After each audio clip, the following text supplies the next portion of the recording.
Have you ever looked in the mirror and felt the gap between who you are and who you know you could be? That gap is the weak version of you, the one that chooses excuses over action, comfort over growth, and fear over courage. If you don't confront it, it will control your life. But if you kill it, if you destroy every excuse and face yourself with discipline, you'll rise into the strongest version of you. This audiobook is your call to battle, not against the world, but against the weakness inside. Chapter 1. The weak version holding you back. The weak version of yourself is not an external enemy. It doesn't live in other people or in the obstacles you face. It lives within you, whispering excuses, encouraging laziness, and persuading you to stay comfortable when you know you should be moving forward. This version thrives every time you surrender to fear instead of courage, every time you let procrastination replace discipline, and every time you silence your own potential by saying, "I'll do it tomorrow." You know the weak version well. It's the voice that tells you to sleep in instead of training, the impulse that chooses scrolling through your phone over working on your goals, the habit that justifies giving up as soon as things get difficult. It thrives on instant gratification, the small, temporary pleasures that slowly rob you of the future you could build. The weak version doesn't shout. It whispers softly and comfortably, and that's what makes it dangerous. Every time you listen to the weak version of yourself, you strengthen it.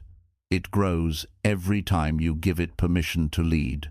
Just like a muscle becomes stronger with training, your weakness becomes stronger with practice. If you repeatedly give in to laziness, distraction, and excuses, you train yourself to accept mediocrity as normal. And once mediocrity feels normal, greatness feels impossible. That is how weakness traps you. The weak version of you thrives on fear, fear of failure, fear of judgment, fear of the unknown. It convinces you that staying where you are is safer than reaching for something greater. It promises security, but delivers regret. You tell yourself, "At least I didn't fail," but deep down, you know that by not trying, you failed before you even began. Weakness doesn't just keep you small, it steals your courage before you ever discover your strength. If you are honest, you can see the pattern. Think of the times you gave in to weakness. Maybe you skipped the work you promised yourself you'd do. Maybe you avoided the challenge because you feared discomfort. Maybe you lowered your standards because it was easier than raising your effort. In those moments, you weren't defeated by the world. You were defeated by yourself. That's why the weak version is the most dangerous enemy you will ever face. The weak version of yourself is comfortable with excuses. It will tell you that you don't have enough time, when in truth, you waste hours each day. It will say you don't have enough energy, when in truth, energy is created by action. It will whisper that you don't have what it takes, when in truth, you haven't even tested your potential. Weakness is a liar, and the longer you listen, the deeper you fall into its trap. But here's the truth. The weak version only has as much power as you give it. It cannot move your body. It cannot force you to quit. It cannot stop you from rising. All it can do is speak. Its power is borrowed from your attention. The moment you refuse to listen, it loses its grip. The moment you choose action over excuses, discipline over laziness, courage over fear, you begin to starve the weak version of yourself. Recognize that the weak version is not who you truly are. It is simply the part of you that chooses comfort over growth. But comfort is temporary, and growth is forever. Every time you kill a weakness inside of you, you replace it with strength. Every time you deny your excuses, you build discipline. Every time you face your fear, you create confidence.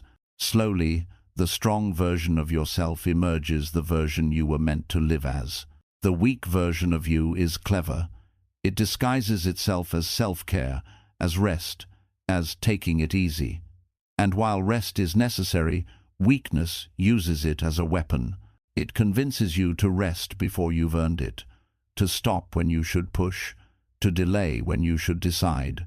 Over time, this illusion drains your willpower until you no longer recognize how much potential you've left untouched. One of the biggest tricks of the weak version is telling you that you'll start tomorrow. It loves the idea of someday. But someday never comes. Weakness thrives on delay because delay is silent death. Every day you delay, you bury your goals 1 inch deeper. The weak version doesn't need you to quit outright. It just needs you to keep postponing until your dreams fade into nothing. The weak version of yourself is fueled by comparison. It tells you that you are not as good as others, so why even try? It magnifies other people's strengths while exaggerating your flaws. This comparison paralyzes you, making you believe that since you're not perfect, you shouldn't begin. But perfection was never required. Effort was. And every time you give in to comparison, you allow weakness to stop your journey before it starts. Weakness also thrives on your emotions. It convinces you to act only when you feel like it. But feelings are unreliable. Some days you'll feel motivated, other days you won't. If you live by feelings, you'll live inconsistently. That's where weakness wins. The strong version of yourself doesn't wait to feel like it. It acts regardless. Discipline is born the moment you stop negotiating with your feelings and start commanding your actions. You've seen what weakness costs. It costs opportunities you never pursued, relationships you neglected, health you didn't protect, and dreams you never touched. But the greatest cost of weakness is regret. Regret is the voice of the strong version you could have been, reminding you of the life you never lived. Weakness doesn't just rob your present, it poisons your future. Yet the weak version is not permanent. You don't have to remain its prisoner. It can be replaced, destroyed, and overcome. Each moment of resistance against weakness is a victory. Each disciplined choice is a strike against it. Each courageous step is proof that weakness does not define you. The weak version is loud, but it is not final. The weak version survives through habits. If your habits are built around comfort, distraction, and laziness, then weakness grows stronger each day. But if your habits are built around discipline, focus, and effort, the strong version grows instead. That's why small daily actions matter. They decide which version of you becomes permanent. The weak version thrives on inconsistency. If you only push yourself occasionally, weakness regains control in the spaces between. But the strong version thrives on consistency. It is not about one big effort, but about showing up daily, even when it's boring, even when it's difficult, even when you don't feel like it. Consistency is the death of weakness. The weak version also loves to blame. It convinces you that life is unfair, that circumstances are too hard, that other people have it easier.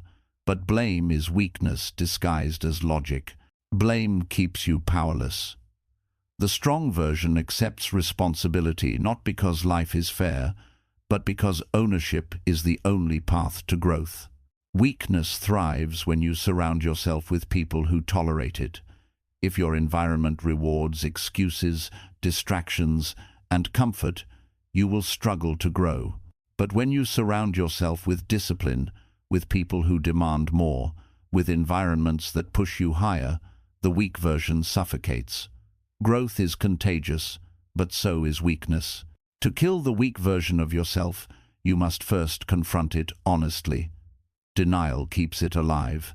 Pretending you don't make excuses, pretending you don't waste time, pretending you're giving full effort, these lies strengthen weakness.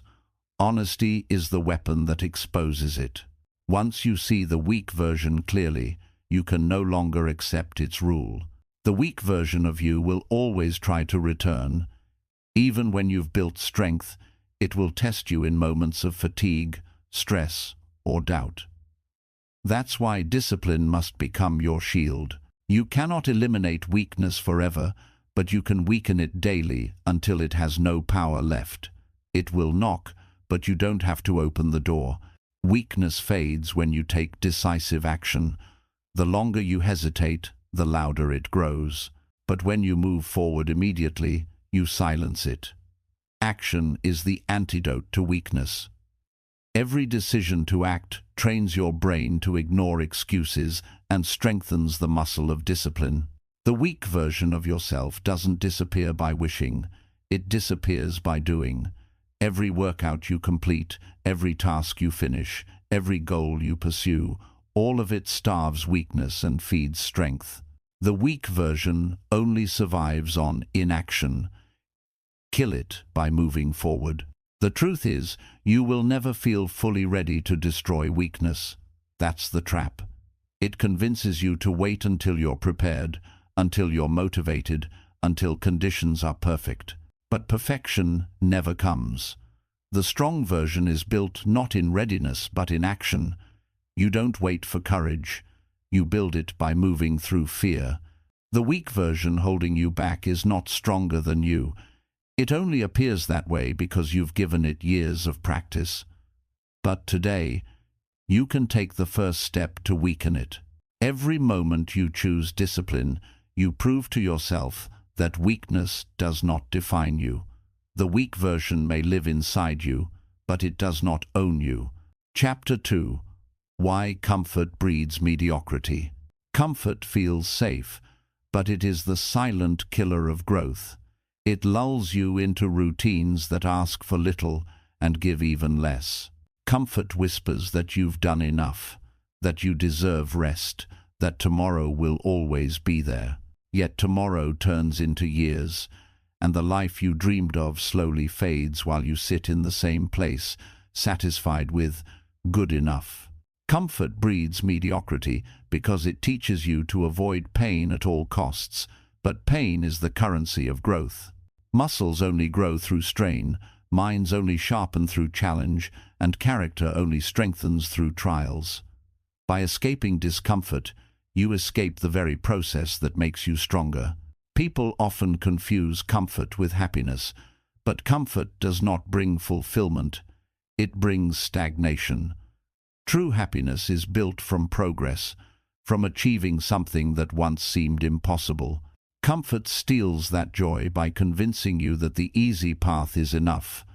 But easy paths never lead to extraordinary destinations. Mediocrity is born when you stop stretching. The human spirit is built to evolve, to chase, to climb. But when you choose the couch instead of the gym, excuses instead of discipline, and entertainment instead of education, you shrink instead of expand. Slowly, mediocrity becomes your identity, not because you weren't capable of greatness, but because you chose comfort instead. Comfort also blinds you. It convinces you that you're safe while the world keeps moving ahead. Opportunities pass, people grow, and time slips away. You think you're standing still, but in truth, you're falling behind.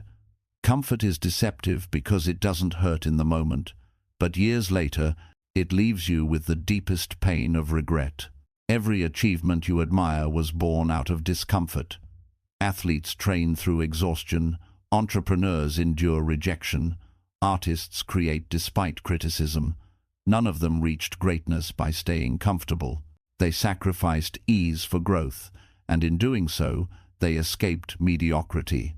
Comfort is addictive. The more you give in, the harder it is to break free. Your brain becomes wired to seek ease over effort, and soon, even small challenges feel overwhelming. That's how mediocrity traps you, not by force, but by convincing you to settle for less again and again until you no longer remember what more feels like. Mediocrity is not the absence of talent, but the refusal to demand more of yourself. Comfort creates this refusal by keeping you satisfied with minimal effort. You convince yourself that at least you're doing something. But deep down, you know you're capable of much more. Settling for less than your potential is the most dangerous form of comfort. The comfort zone is the graveyard of dreams. Countless people die with their goals unfulfilled, not because they couldn't achieve them, but because they chose comfort instead. They stayed safe, they avoided risk, and in doing so, they buried their true potential. Comfort steals time.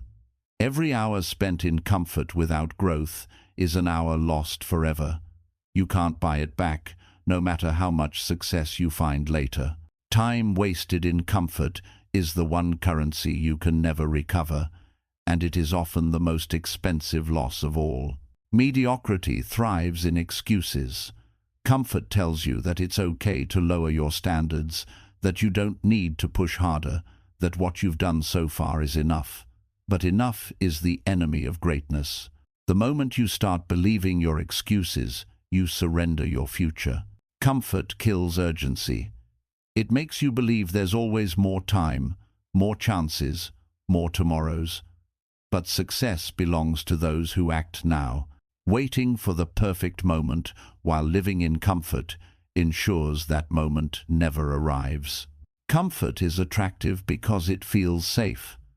But safety is often just another word for stagnation. Growth demands risk, and risk demands courage.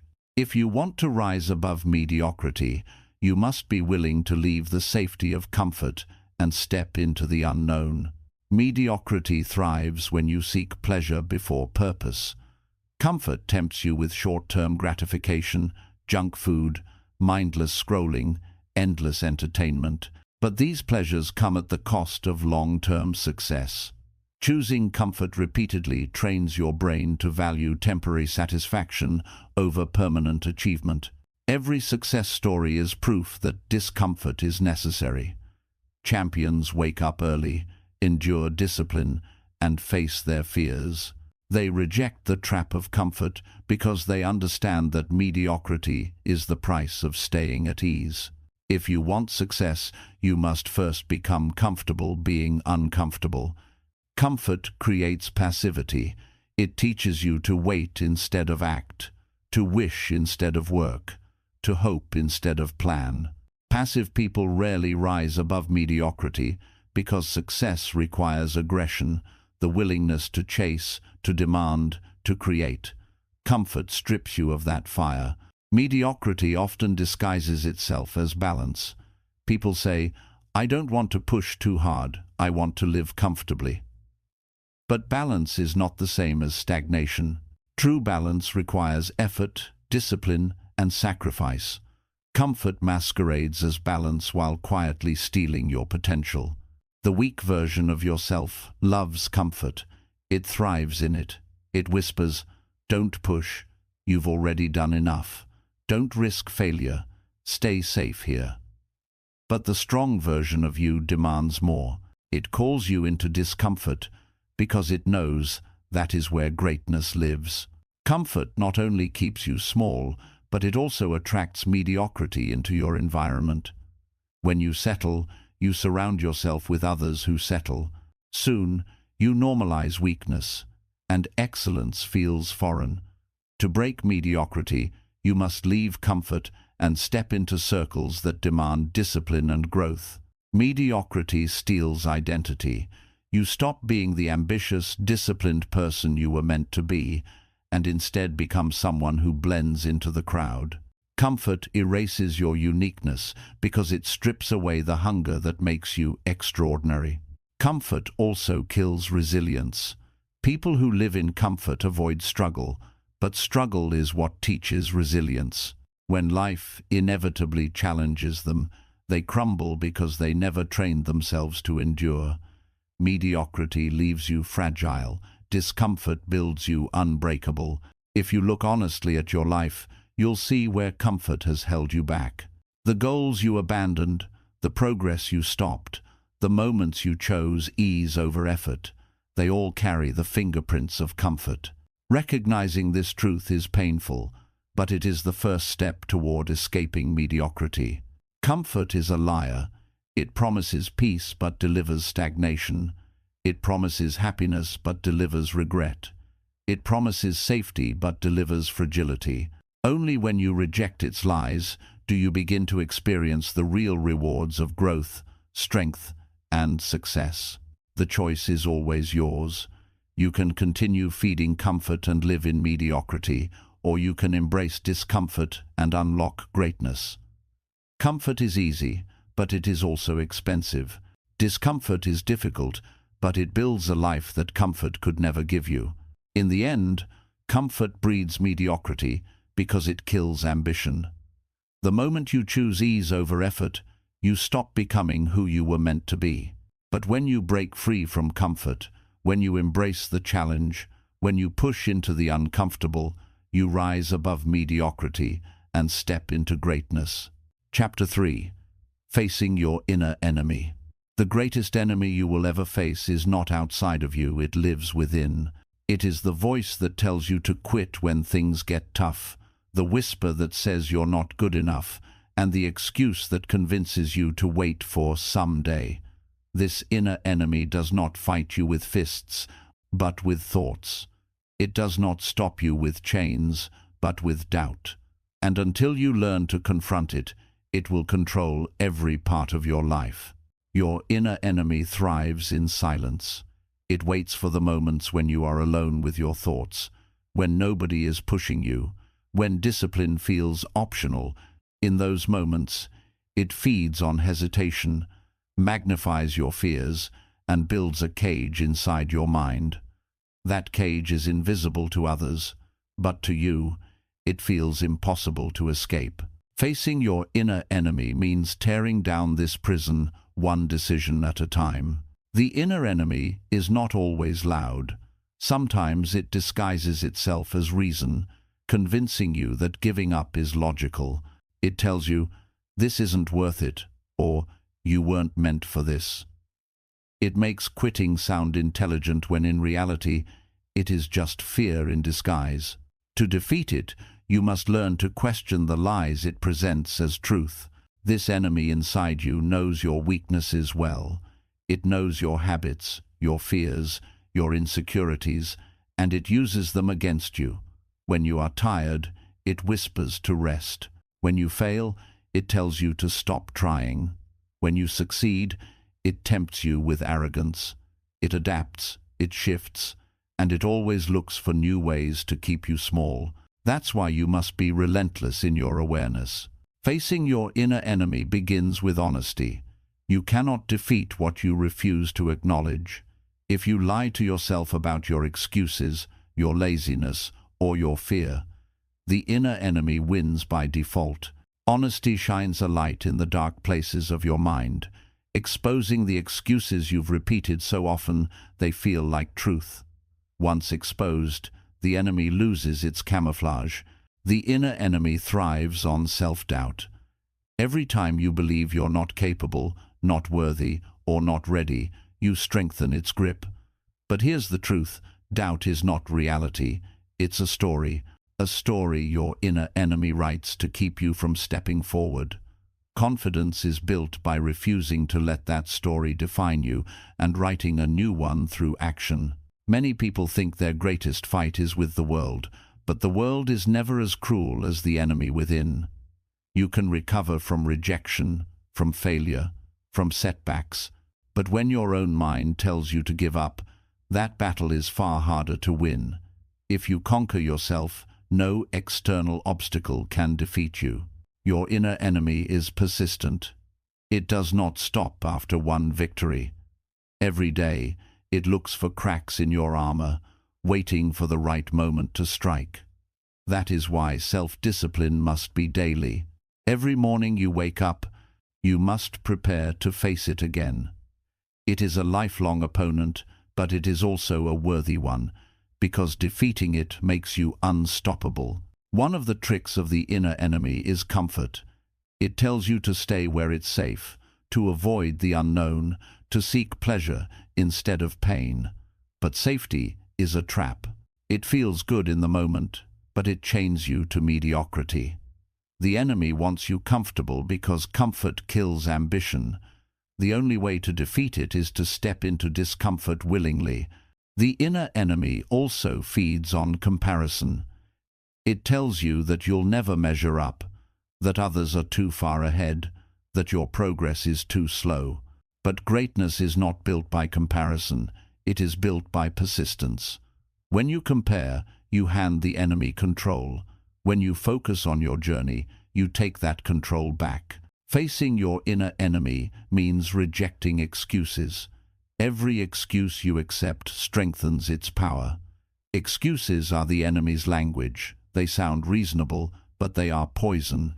You must train yourself to see excuses for what they are, chains designed to hold you back from the life you want. The enemy within thrives when you avoid challenges. It convinces you to choose the easy path, to stay in the shallow end of life where risk is minimal. But growth requires depth. To defeat your inner enemy, you must step into waters that scare you, knowing that fear is the sign you are in the right place. Your inner enemy does not fear your goals, it fears your consistency. Setting goals is easy. Anyone can dream. But sticking to the process, showing up daily, refusing to quit, that's what terrifies the enemy. Consistency is the sword that cuts through its lies. The inner enemy is fueled by your past. It reminds you of your failures, your mistakes, and your weaknesses. It replays old stories to convince you that nothing will change. But the past is not your prison unless you allow it to be. Every day is proof that you can write a new story. The enemy cannot defeat you if you refuse to live in yesterday. Facing your inner enemy means silencing the voice of fear with the voice of action. Fear speaks loudly when you are still, but it fades when you move.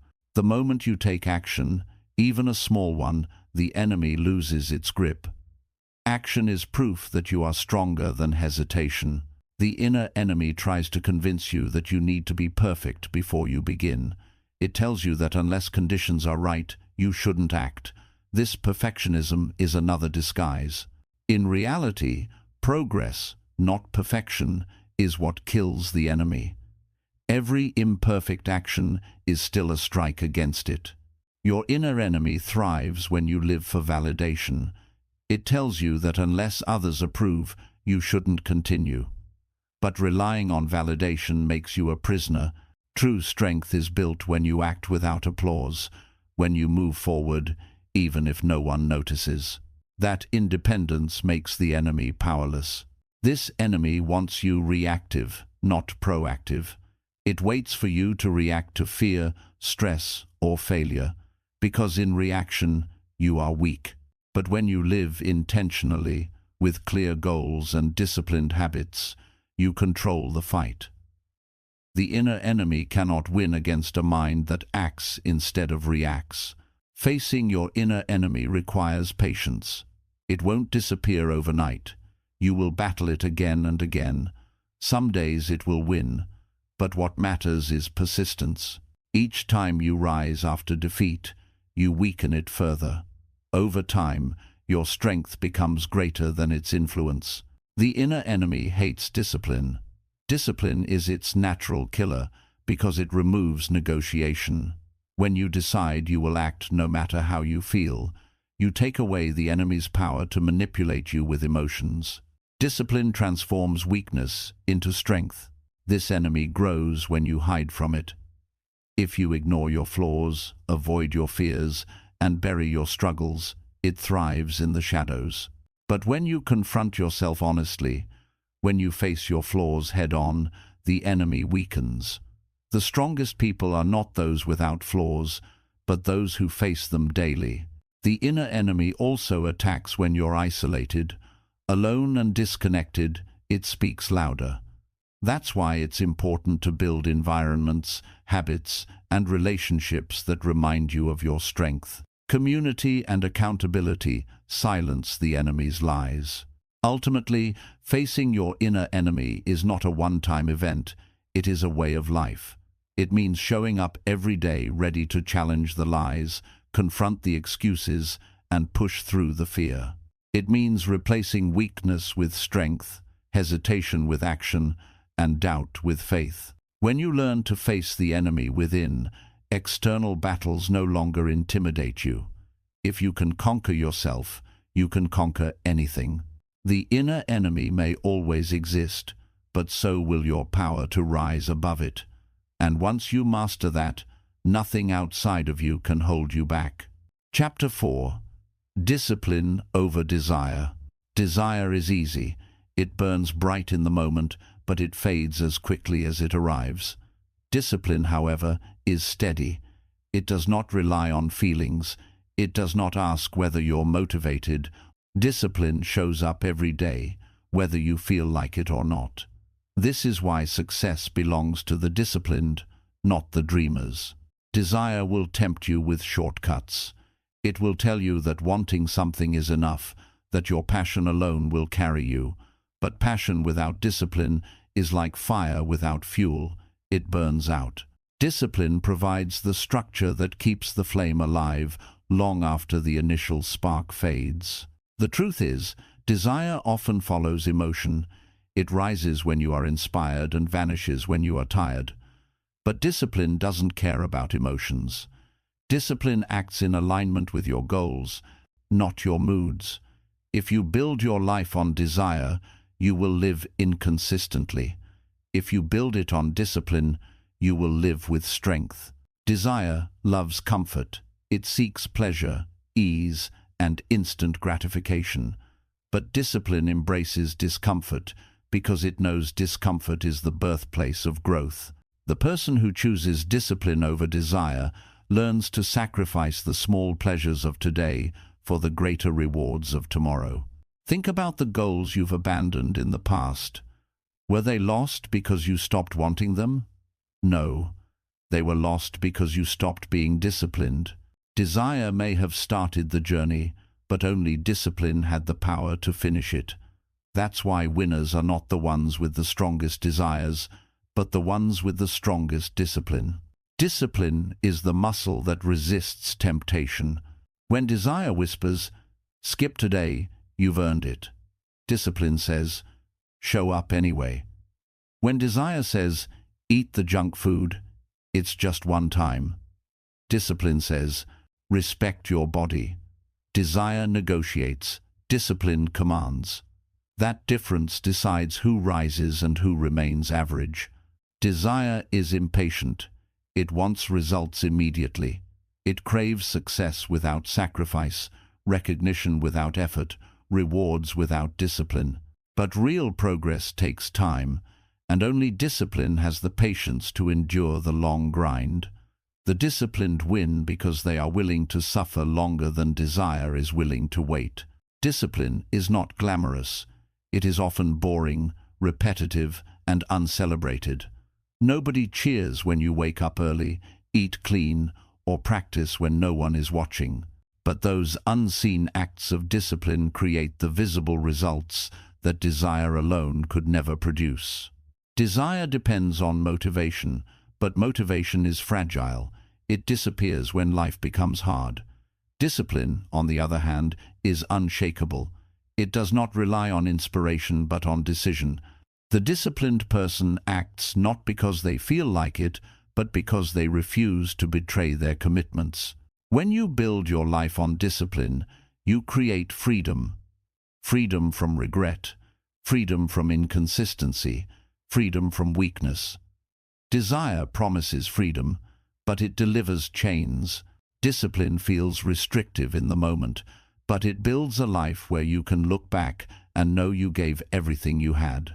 Desire often makes you a slave to impulse. It pushes you to chase whatever feels good right now, even if it destroys your long-term goals. Discipline makes you the master of your impulses. It teaches you to delay gratification, to choose strength over weakness, and to live by intention instead of reaction. Desire is cheap. It costs nothing to want something. Discipline is expensive.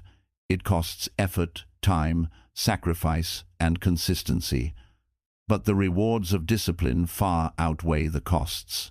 Every success story is proof that discipline, not desire, is the currency of greatness. Discipline demands that you act even in boredom. Desire only acts when the work excites you. But success is not built in excitement. It is built in repetition. The disciplined grind through dull days, knowing each small effort adds up. The undisciplined quit, and desire leaves them with nothing. Desire looks for excuses. It says, "I'll start tomorrow," "I need more time," or "I'll wait until conditions are perfect." Discipline eliminates excuses. It says, "I'll start now, with what I have, where I am." That mindset separates the achievers from the dreamers. Discipline is the ability to command your body and mind. Desire is the willingness to be commanded by your feelings. If you let desire lead, you will always be at the mercy of moods and impulses. But if you let discipline lead, you will always control your destiny. Desire often fades when obstacles appear. It thrives on ideal conditions. But discipline thrives in resistance.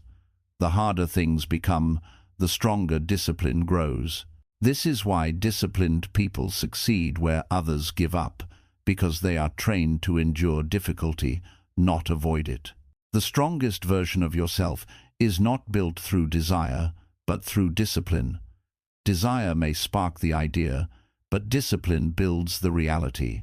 Every rep in the gym, every late night of work, every choice to rise instead of rest is discipline carving greatness into your identity. Desire often celebrates intentions. I want to lose weight. I want to build wealth. I want to succeed. But intentions without discipline are empty. Discipline doesn't talk about goals. It proves them with action. You are not what you intend to do. You are what you consistently do. The weak live by desire, chasing pleasure and running from pain. The strong live by discipline, using pain as fuel and resisting pleasure when it leads to weakness. That is the dividing line between mediocrity and mastery. Discipline is not natural. It must be trained. Left unchecked, desire always dominates. That's why building habits is essential. Habits automate discipline until it becomes second nature. Once discipline becomes identity, desire loses its grip. Desire is emotional, but discipline is logical. Desire says, "Do what feels good." Discipline says, "Do what is necessary." One builds regret, the other builds pride. Every choice you make aligns you with one or the other. Discipline does not mean killing desire. It means mastering it. Desires can guide you, but they cannot rule you. When controlled by discipline, desire becomes fuel. But without discipline, desire burns wild and destroys everything in its path. Every moment of weakness is a test. Desire will tempt you to give in, but discipline gives you the strength to resist. Each time you resist, discipline grows stronger and desire grows weaker. Over time, discipline becomes the dominant force in your life. Success belongs to those who choose discipline over desire consistently. Not once, not sometimes, but every day. Because when you wake up and choose discipline, you declare that your actions will not be ruled by fleeting feelings, but by the strength of your commitment. In the end, desire makes promises it cannot keep, while discipline delivers results that last forever. Desire fades with moods, but discipline becomes identity. To rise above mediocrity, to build lasting success, you must choose discipline over desire every single time. Chapter 5. Pain as the price of power. Pain is the entry fee to greatness.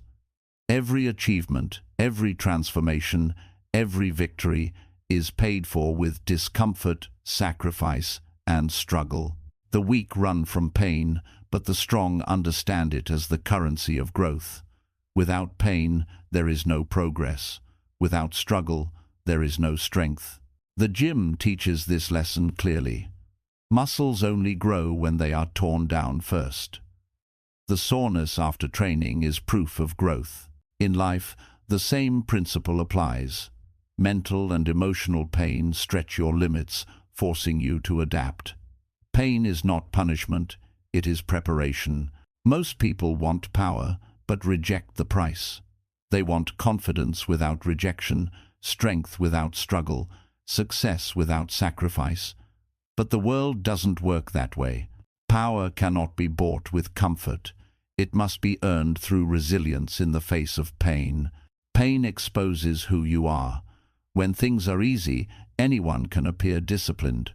But when discomfort rises, when you're exhausted, rejected, or broken, that's when your true self is revealed. Pain strips away illusions and shows whether you are weak or unshakable.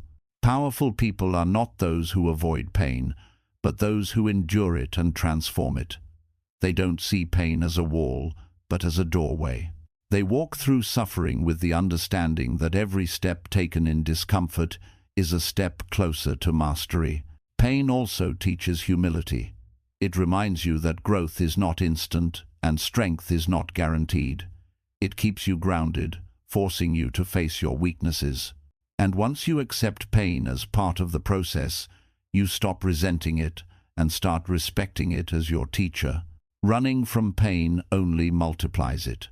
The more you avoid challenges, the weaker you become, and the weaker you become, the harder life feels. Pain avoided today returns tomorrow in greater form through regret, missed opportunities, and a fragile spirit. Power is built when you willingly endure pain for a purpose. Athletes train harder than their bodies want. Entrepreneurs risk failure again and again. Soldiers push beyond exhaustion. They embrace pain not because they enjoy it, but because they know it is the only path to strength. Pain sharpens focus. When you are uncomfortable, you strip away distractions. Struggle forces you to concentrate only on what matters most. That intensity builds clarity, the kind of clarity that cannot be found in comfort. The weak see pain as the end, the strong see it as the beginning. Pain signals growth. It means you are leaving the old version of yourself behind and stepping into something new. That transformation hurts, but it is proof you are evolving. Power cannot be inherited, it must be built. And building always involves breaking.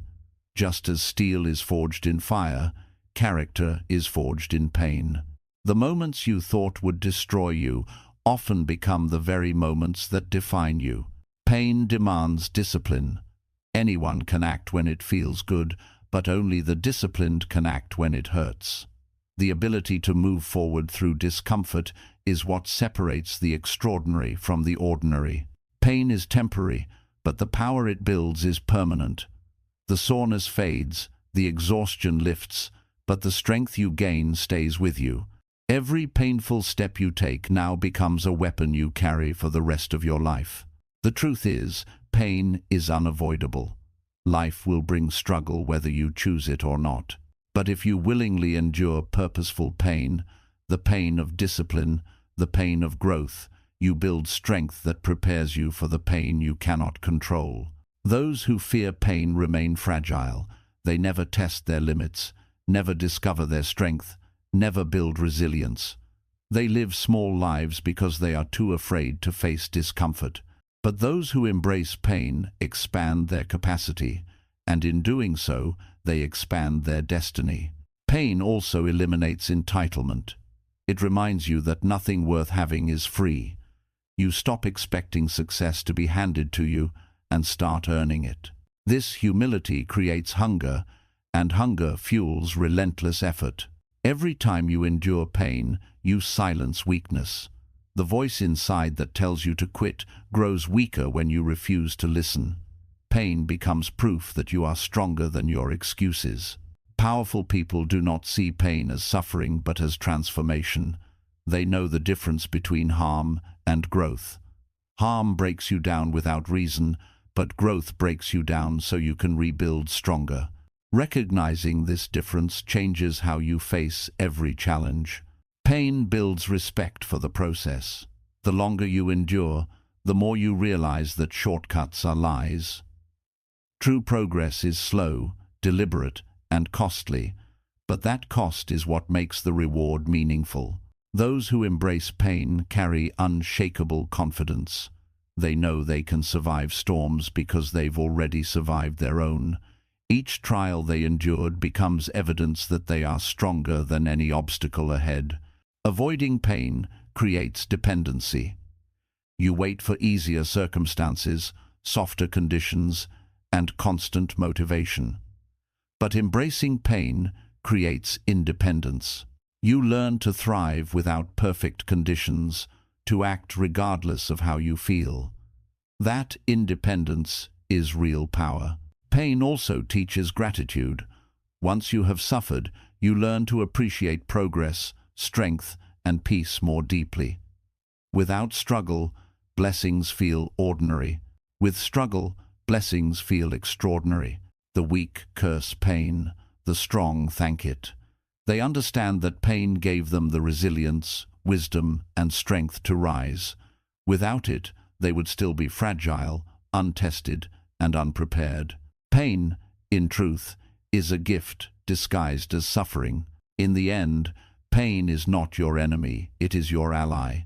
It refines, strengthens, and shapes you into the person capable of carrying power responsibly. If you want greatness, you must accept this truth. Pain is the price of power, and the price is worth paying. Chapter 6. Reprogramming the Mind for Strength. The battlefield of life begins in the mind. Every victory and every defeat starts with a thought. If your mind is programmed with weakness, excuses, and fear, your actions will reflect that. But if your mind is reprogrammed for strength, discipline, and courage, no obstacle will be able to stop you. Reprogramming the mind is about breaking old patterns. Most people run on mental scripts they've repeated for years. I can't. I'll fail. I'm not ready.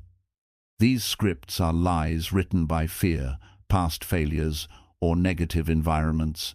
To rise, you must delete these scripts and write new ones that demand strength. The mind is like soil. Whatever you plant grows. If you plant doubt, weakness grows. If you plant discipline, strength grows. Reprogramming your mind means taking control of the seeds you allow in and refusing to water the ones that keep you small. Strength begins with awareness. Most people are not even aware of the toxic thoughts that rule their lives.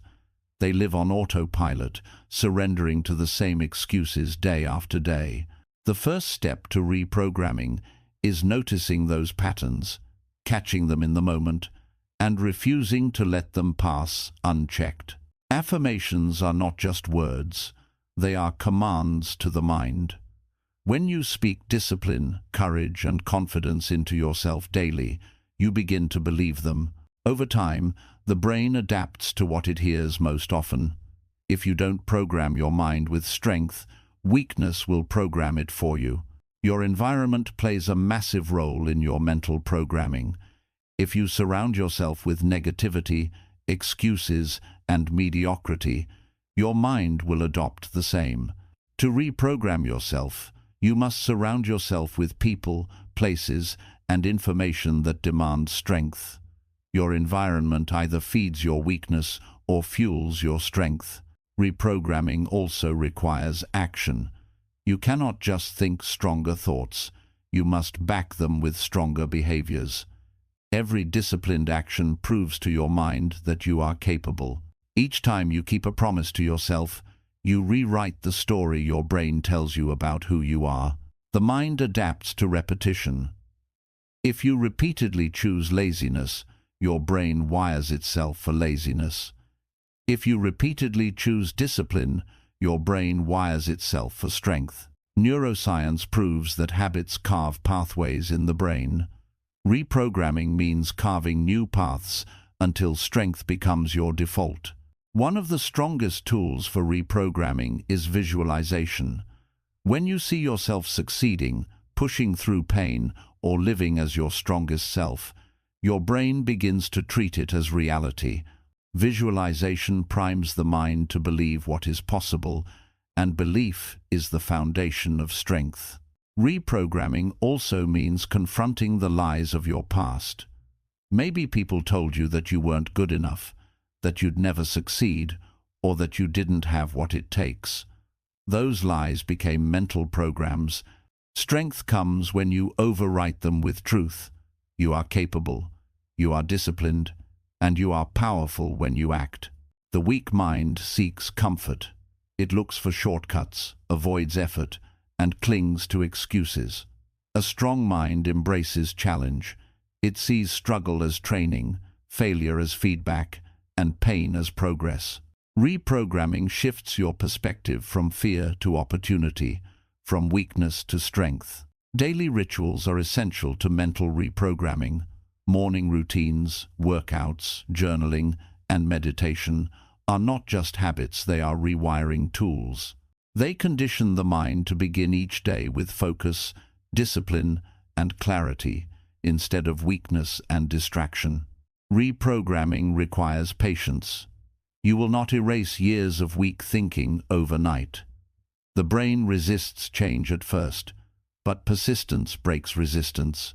With daily practice, weak patterns fade and strong ones replace them. The process is slow, but the results are permanent. Language is a powerful reprogramming tool. The words you use about yourself shape your identity. If you constantly say, "I can't," "I'm lazy," or "I'm weak," your brain obeys. Start speaking strength into your life. Replace "I can't" with "I will." "I'm lazy" with "I'm disciplined." "I'm weak" with "I'm powerful." Reprogramming also means mastering focus. A weak mind is scattered, chasing distractions and wasting energy. A strong mind is centered, directing energy only toward what matters. Training your focus is training your strength. Your inner dialogue determines your destiny. If your self-talk is full of fear, you will act in fear. If it is full of confidence, you will act with power. Reprogramming your mind requires constant correction of negative self-talk until positive, disciplined words dominate. Reprogramming is not about ignoring reality, it is about shaping it. The strong mind does not deny that obstacles exist. It simply chooses to believe they can be overcome. Weakness sees problems as permanent. Strength sees them as temporary challenges to conquer. Habits are mental programming made visible. If you want to know what your mind is programmed for, look at your daily routines. Do they build strength or weakness? Reprogramming your mind begins by changing your habits one by one until they reflect the identity you want to build. The mind is always listening. Every choice, every word, every action becomes input. If you constantly give yourself reasons to quit, your mind records them. But if you give yourself reasons to push forward, your mind begins to associate effort with identity. Reprogramming means giving your brain no option but strength. Pain is a crucial part of reprogramming. Every time you endure discomfort, you train your mind to see pain as fuel instead of fear. The weak mind runs from pain. The strong mind uses it as proof of growth. Reprogramming teaches you that pain is not a signal to stop, but a signal to rise. Discipline is the strongest tool in mental reprogramming. When you act despite how you feel, you send your brain a message: feelings don't control me, I control me. Each disciplined action rewires the mind to obey strength over weakness. The strong mind is proactive, not reactive. Weakness waits for problems before it acts. Strength builds systems, routines, and discipline before challenges arrive. Reprogramming your mind means teaching it to prepare, not panic. Fear is the favorite weapon of a weak mind. It exaggerates risk and minimizes your ability. To reprogram, you must expose yourself to fear and act anyway. Each time you move through fear, your brain learns that you are stronger than your imagination. Reprogramming also requires gratitude. A weak mind focuses on what is missing. A strong mind focuses on what is present. Gratitude rewires your brain to see abundance instead of lack, creating confidence and resilience. You cannot reprogram your mind once and be done. Just like muscles weaken without training, the mind reverts without reinforcement. Mental strength must be maintained daily through practice, reflection, and discipline. Reprogramming means rejecting victimhood. Weakness blames circumstances. Strength takes ownership. The moment you decide that your life is your responsibility, your mind begins to shift. Ownership reprograms you into a builder, not a complainer. The strong mind views setbacks as lessons. Instead of asking, "Why me?" it asks, "What can I learn?" Reprogramming requires changing your questions, because better questions lead to stronger answers and stronger actions. Consistency is the backbone of reprogramming. The weak mind wants immediate results and quits when progress is slow. The strong mind stays consistent, knowing that slow growth is still growth. Over time, consistency rewrites the brain permanently. Identity is the ultimate program. If you see yourself as weak, you will act weak. If you see yourself as disciplined, you will act disciplined. Reprogramming the mind is about changing identity. First, seeing yourself as the strong version of you and living into it daily. Meditation and stillness can also aid reprogramming. A scattered mind cannot be rewired. Silence allows you to observe your thoughts, catch weakness as it arises, and replace it with strength. Stillness creates clarity, and clarity builds control. Reprogramming means becoming ruthless with excuses. Every excuse tolerated becomes a new program of weakness. To build strength, you must refuse to let excuses survive. Kill them the moment they arise and replace them with responsibility. Your brain learns fastest from action. Thinking strong thoughts is not enough. You must prove them with deeds. Every time you do something difficult, you send your brain undeniable evidence that you are strong. Evidence rewires faster than intention. Reprogramming also means controlling input. What you watch, read, and listen to shape your thoughts. If you feed your brain weakness, you will act weak. If you feed it strength, you will act strong. Guard your inputs like your life depends on it, because it does. The mind can be reprogrammed through repetition of discipline. Wake up early daily, train when tired, work when uninspired. Over time, your brain stops negotiating and starts obeying. That obedience is strength. The strong mind separates feelings from actions. Weakness obeys moods. Strength obeys commitments. Reprogramming means training your brain to do what must be done regardless of emotional state. Belief is the foundation of reprogramming. If you believe you can change, you will. If you believe you are stuck, you won't even try. Every program begins with belief. Strength starts with the decision that you can and will transform your mind. Reprogramming is not just about removing weakness, it is about replacing it with strength. Every time you stop a negative thought, replace it with a positive one. Every time you silence an excuse, replace it with action. That replacement builds permanent transformation. The strong mind thrives on standards. Mediocrity accepts good enough. Strength demands more.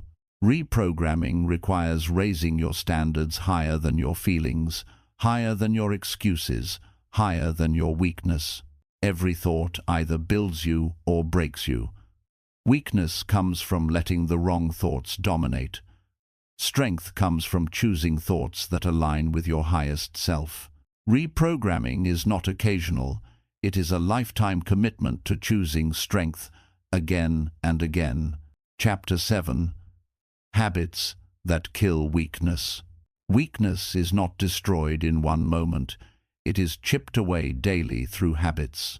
Every small action repeated consistently becomes a weapon that dismantles the fragile version of you.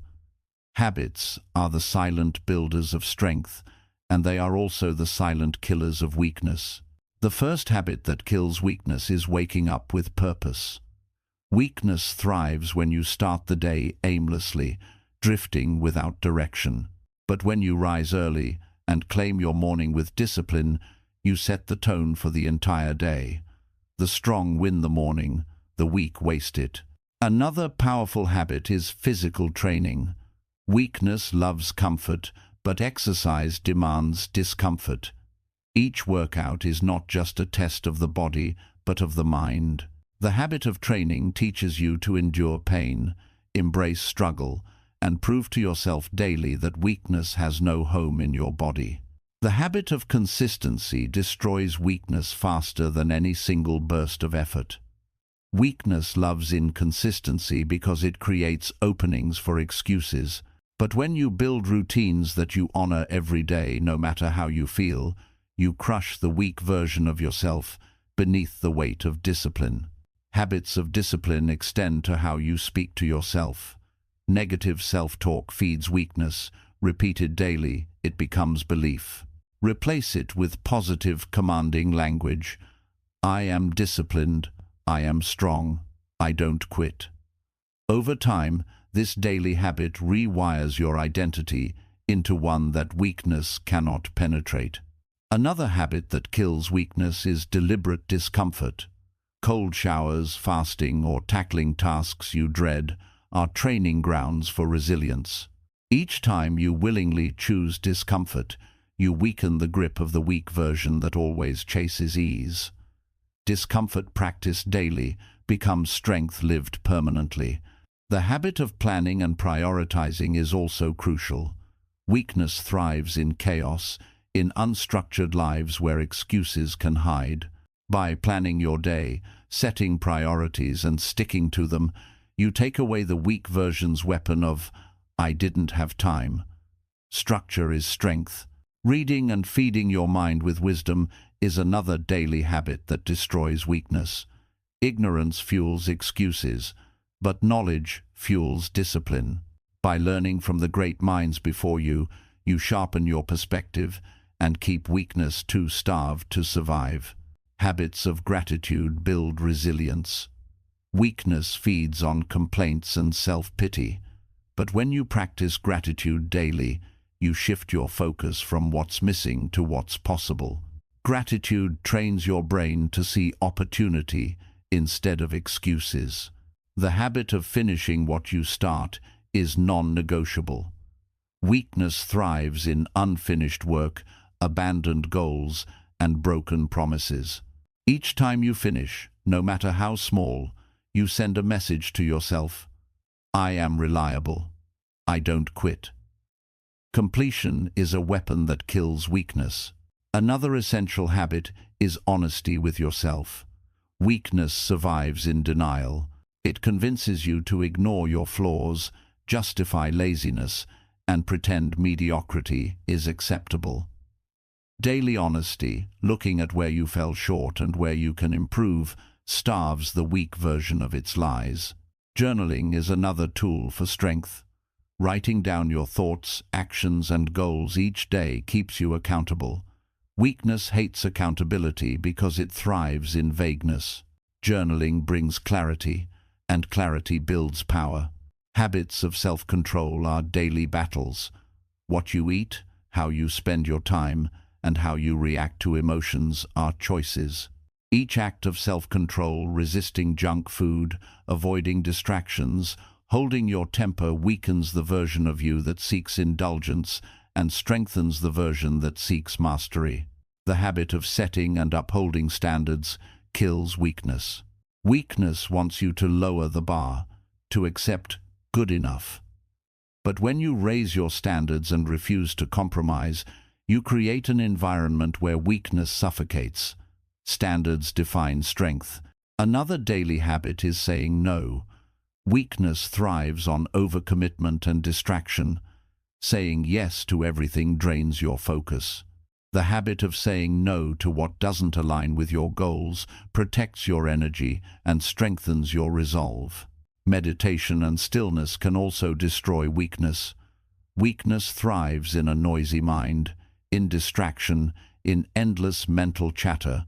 The daily habit of silence clears the mind, strengthens focus, and makes weakness lose its grip. The habit of facing fears daily is powerful. Weakness feeds on avoidance. But when you make it a practice to do one thing that scares you every day, fear loses its power. Weakness dies when courage is repeated consistently. Accountability is another daily weapon. Weakness loves secrecy. It thrives when no one sees your failures. But when you surround yourself with people who expect more from you, weakness cannot hide.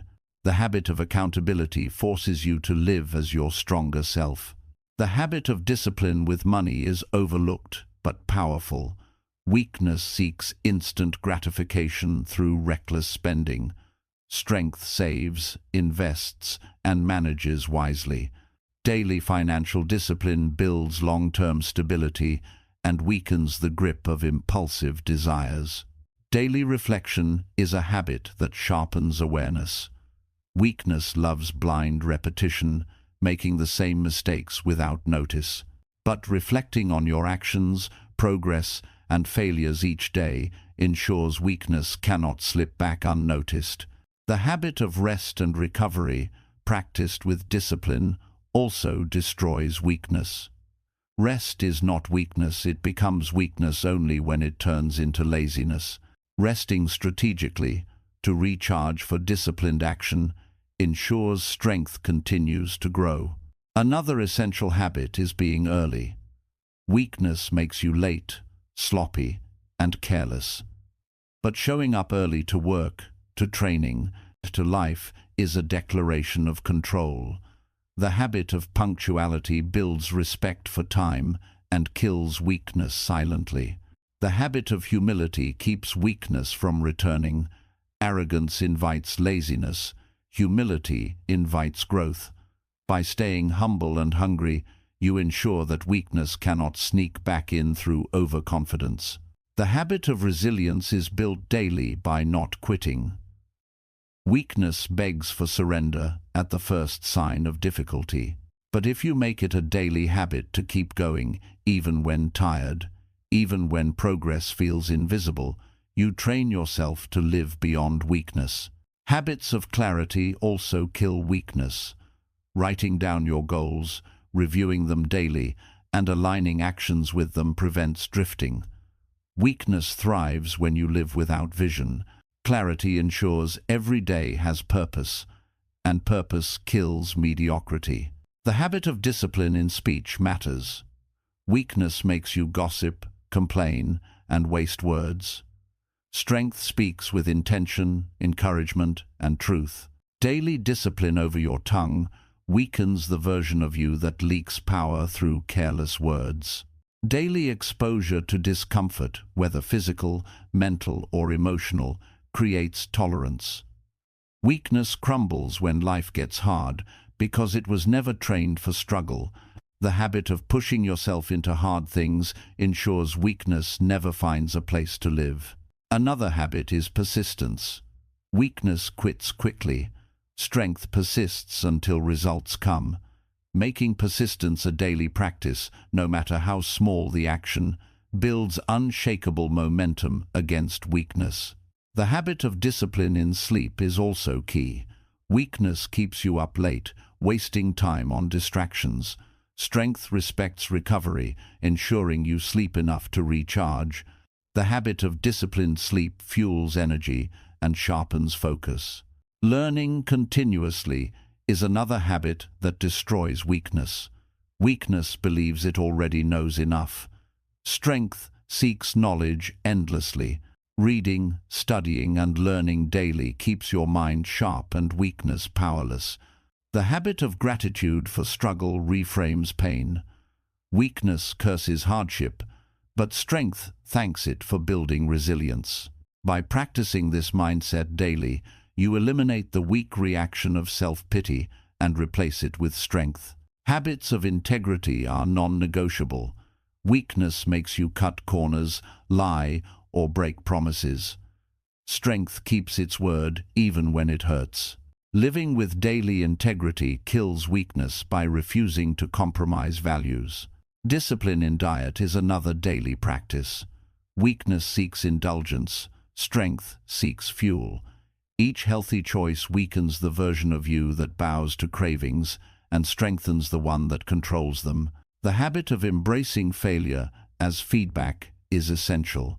Weakness fears failure and avoids risk. Strength sees failure as a teacher. By practicing this habit daily, you kill the version of yourself that is fragile and build resilience. Another habit that kills weakness is intentional solitude. Weakness thrives in distraction and noise. Time spent alone in reflection, planning, and self-improvement builds mental toughness that weakness cannot survive. The habit of serving others also builds strength. Weakness is selfish, always focused on comfort. Strength contributes, gives, and helps. Daily acts of service remind you that life is bigger than your excuses, and excuses lose their power. Habits of order kill weakness too. Chaos breeds laziness. Keeping your environment clean, organized, and disciplined reflects your inner strength. Weakness cannot thrive in a place ruled by order and intention. The habit of focusing on process, not just outcomes, ensures weakness has no grip. Weakness looks for quick results and quits when they don't appear. Strength enjoys the process and repeats it daily. That patience suffocates weakness. The habit of decisiveness is also vital. Weakness delays, hesitates, and doubts. Strength decides quickly and commits fully. By practicing daily decisiveness, you weaken hesitation until it no longer controls you. The habit of gratitude for discipline itself is powerful. Weakness sees discipline as a burden. Strength sees it as freedom. Each day you remind yourself that discipline is a gift, not a curse. You reinforce strength and starve weakness. Finally, the most important habit that kills weakness is consistency. Any habit done once is useless, but repeated daily, habits build identity. And once strength becomes identity, weakness no longer exists. Chapter 8. How to stay relentless under pressure. Pressure is where the weak crumble and the strong rise. Life will always place weight on your shoulders, deadlines, failures, expectations, fears. To stay relentless under pressure, you must train your mind to see these moments not as crushing forces, but as opportunities to prove your resilience. Strength is not revealed when everything is easy. It is forged when the load feels unbearable. The first truth about pressure is that it is unavoidable. No one escapes it. The difference between those who break and those who grow lies in perspective. Weakness interprets pressure as punishment, while strength interprets it as training. When you learn to see pressure as a classroom, every challenge becomes a lesson that shapes your character. Relentlessness begins with preparation. You cannot expect to stay calm under stress if you live carelessly during peace. Daily discipline, routines, and habits are the quiet training that prepare you for storms. A soldier does not rise in battle by accident.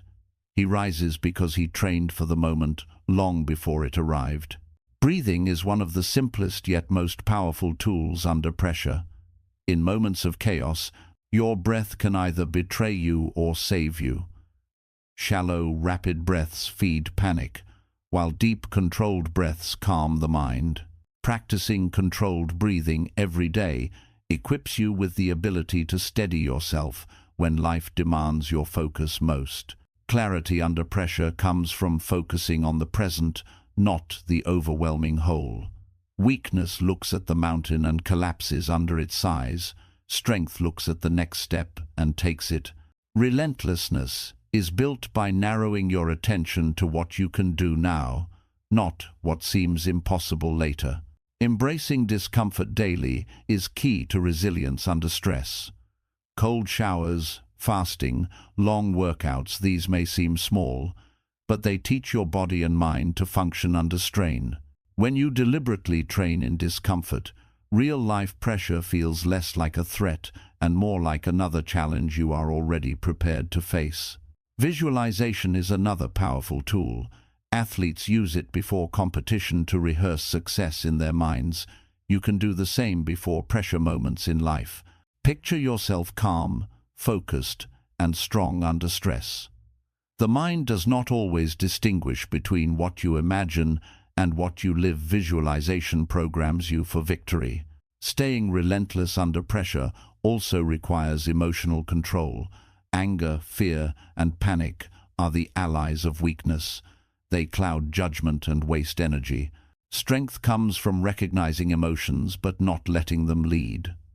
Practice pausing before reacting, and pressure will no longer hijack your decision-making. Relentlessness thrives when you commit to action. Weakness waits for pressure to pass before moving. Strength acts in the middle of chaos. The habit of doing something, however small, prevents paralysis. Movement builds momentum, and momentum weakens pressure's grip. Your environment shapes your response to stress. Surrounding yourself with disciplined, focused people creates an atmosphere where pressure becomes normal. Isolation under pressure makes you feel overwhelmed, but support creates strength. Relentlessness grows in environments that encourage courage instead of fear. Mindset shifts are vital. Instead of saying, "Why me?" under stress, ask, "Why not me?" This single shift changes pressure from victimhood to empowerment. Relentless people see pressure as proof that they are capable of handling more. Weakness sees it as evidence that life is unfair. Another key to staying relentless is breaking pressure into manageable pieces. Don't try to solve everything at once. Prioritize, simplify, and execute step by step. Weakness tries to fight every battle at the same time and collapses. Strength focuses on one strike at a time until the war is won. Self-talk under stress determines your performance. The words you feed yourself in pressure moments are either fuel or poison. Saying, "I can handle this," "I was made for this," builds strength, while saying, "I can't do this," empowers weakness. Training your self-talk daily ensures that under pressure, your inner voice is your ally, not your enemy.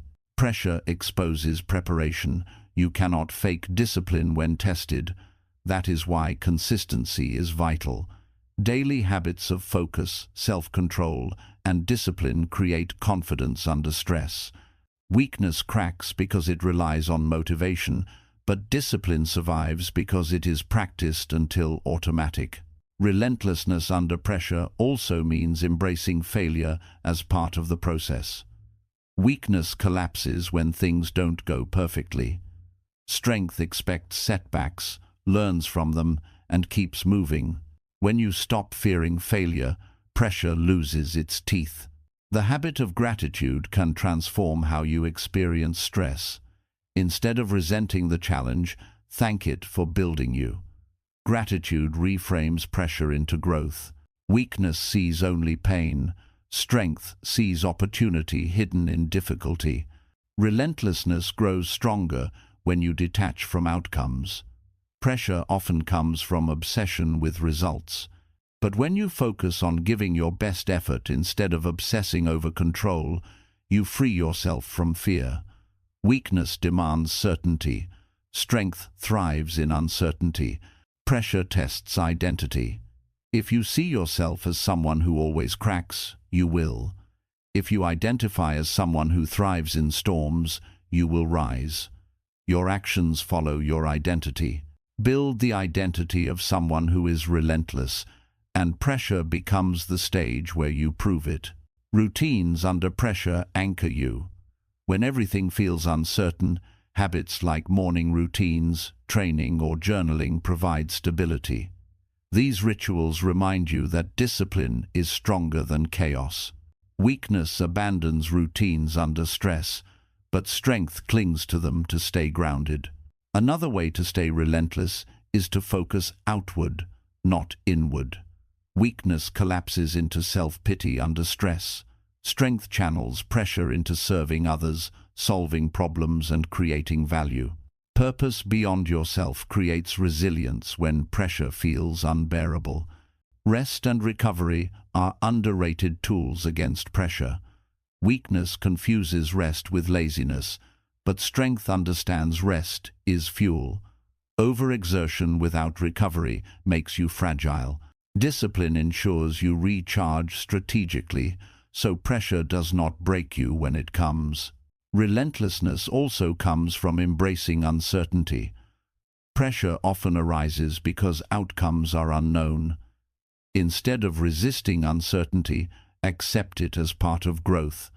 Weakness craves control. Strength thrives in the unknown. Courage under stress does not mean absence of fear. It means moving forward despite fear. Relentlessness is built not in fearless moments, but in choosing to act even when your heart pounds and your hands shake. Courage is the act of refusing to quit when quitting looks easier. Pressure is temporary, but your response to it can shape your life forever. Weakness collapses and creates regret. Strength endures and builds confidence. Every stressful moment you endure becomes a story of survival and resilience that makes you stronger. Faith, whether in God, yourself, or a higher purpose, builds relentlessness. Weakness feels alone under pressure, but strength feels supported. Belief that you are not fighting alone creates resilience that weakness cannot imitate. Time management is another weapon. Weakness wastes time under stress, procrastinating until pressure grows unbearable. Strength uses time wisely, tackling tasks early and breaking them into steps. Control of time under pressure creates freedom. Relentlessness grows from adaptability. Pressure often comes from unexpected changes. Weakness resists change and breaks. Strength adapts quickly, bends without snapping, and finds new solutions. The ability to adapt daily is the foundation of survival under stress. Focus under stress is a learned skill. Weakness allows distractions to multiply when pressure rises. Strength narrows focus like a laser, blocking out everything except the task at hand. Relentless people don't try to manage everything, they focus on what matters most. The habit of finishing tasks under pressure builds resilience. Weakness abandons projects when things get hard. Strength commits to completion, no matter how difficult. Completion builds confidence that carries into every future storm. Relentlessness is built when you stop negotiating with yourself under stress. Weakness looks for shortcuts or excuses when pressure grows. Strength reminds itself that pressure is the test, not the reason to quit. Daily self-discipline ensures your resolve is unshakable. Another key is learning to control your environment. Remove distractions, limit negative influences, and create a space where focus thrives. Weakness accepts chaos. Strength shapes surroundings to support resilience. Silence is a secret weapon under pressure. Weakness drowns in noise and overthinking. Strength pauses, listens, and waits before making moves. The ability to sit in silence trains patience and sharpens clarity. Relentlessness under pressure often comes from remembering your why. Weakness forgets purpose and gives up. Strength recalls its mission and keeps pushing forward. When your purpose is bigger than your pain, pressure loses its power. The body supports the mind under stress. Weakness neglects health, which makes pressure unbearable. Strength fuels itself with sleep, nutrition, and exercise, creating energy reserves to stay relentless when others fade. Relentlessness requires perspective. Pressure feels heavy in the moment, but ask yourself, will this matter in 5 years? Most storms are temporary, but weakness treats them as permanent. Strength sees beyond the present and keeps moving. Accountability is another tool. Sharing your goals with someone you respect makes quitting harder. Weakness hides under pressure. Strength invites accountability. Relentless people know that support multiplies endurance. Under pressure, keep your actions simple. Weakness complicates and overthinks. Strength simplifies. breathe, move, act. Simplicity under stress builds clarity, and clarity builds power. Relentlessness means embracing the grind. Pressure is uncomfortable, and weakness begs for relief. Strength embraces discomfort as proof of progress. Every day you practice this, you build the ability to outlast pressure. Patience is another form of strength. Weakness wants instant relief. Strength waits for results. Relentlessness grows when you understand that enduring pressure today builds rewards tomorrow. Finally, the relentless are forged by refusing to quit. Pressure always whispers, "Stop, it's too much." But strength answers, "I will not break." Each time you resist quitting under stress, you prove to yourself that you are stronger than the weight. That habit builds an identity of resilience no pressure can crush. Chapter 9. The Power of Self-Control. Self-control is the invisible power that separates the weak from the strong. It is the discipline to say no when every desire screams yes. It is the quiet strength of choosing what is right over what is easy, what is necessary over what is tempting. Weakness surrenders to every craving, every impulse, every distraction. Strength masters the art of restraint, and in that mastery lies true power. Every empire, every great achievement, and every strong identity was built on the foundation of self-control. Without it, discipline crumbles, progress collapses, and greatness fades. The ability to govern yourself is more powerful than the ability to govern others. If you cannot command your own mind and body, how can you expect to command your life? Self-control begins with awareness. Weakness thrives in blindness, in unconscious habits and impulsive actions. But when you bring awareness to your choices, the food you eat, the words you speak, the time you waste, you begin to see the patterns that either build your strength or destroy it. Awareness is the first weapon in the fight for control. The second step is delayed gratification. Weakness seeks pleasure now, at any cost. Strength waits, invests, and sacrifices. The habit of delaying gratification teaches you to value long-term gain over short-term comfort. Every time you resist an immediate temptation, you strengthen your ability to choose lasting power over fleeting relief. Self-control is not about suppression. It is about redirection. Weakness tries to bury desires and fails. Strength redirects them into productive action. The energy you waste on distractions can be transformed into training, learning, or building. Self-control is the art of channeling energy where it builds, not where it destroys. Food and health are daily battlegrounds for self-control. Weakness consumes without thought, feeding cravings that weaken the body and mind. Strength chooses nourishment, understanding that every bite is either fuel for greatness or fuel for weakness. Daily discipline over diet is one of the simplest but most powerful expressions of self-control. Time is another arena where self-control is tested. Weakness wastes it scrolling, gossiping, or procrastinating. Strength respects time as the most valuable resource. Each moment controlled with intention builds a life of purpose, while each moment wasted strengthens the chains of weakness. Emotions demand control as much as actions. Weakness explodes in anger, collapses in sadness, or indulges in fear. Strength feels emotions fully but does not let them dictate behavior. Self-control means pausing, breathing, and responding with clarity instead of reacting with chaos. Self-control also requires setting boundaries. Weakness says yes to every invitation, every distraction, every indulgence. Strength says no, not out of arrogance, but out of wisdom. The ability to protect your time, energy, and focus is the shield that keeps weakness from creeping back into your life. In relationships, self-control builds trust and respect.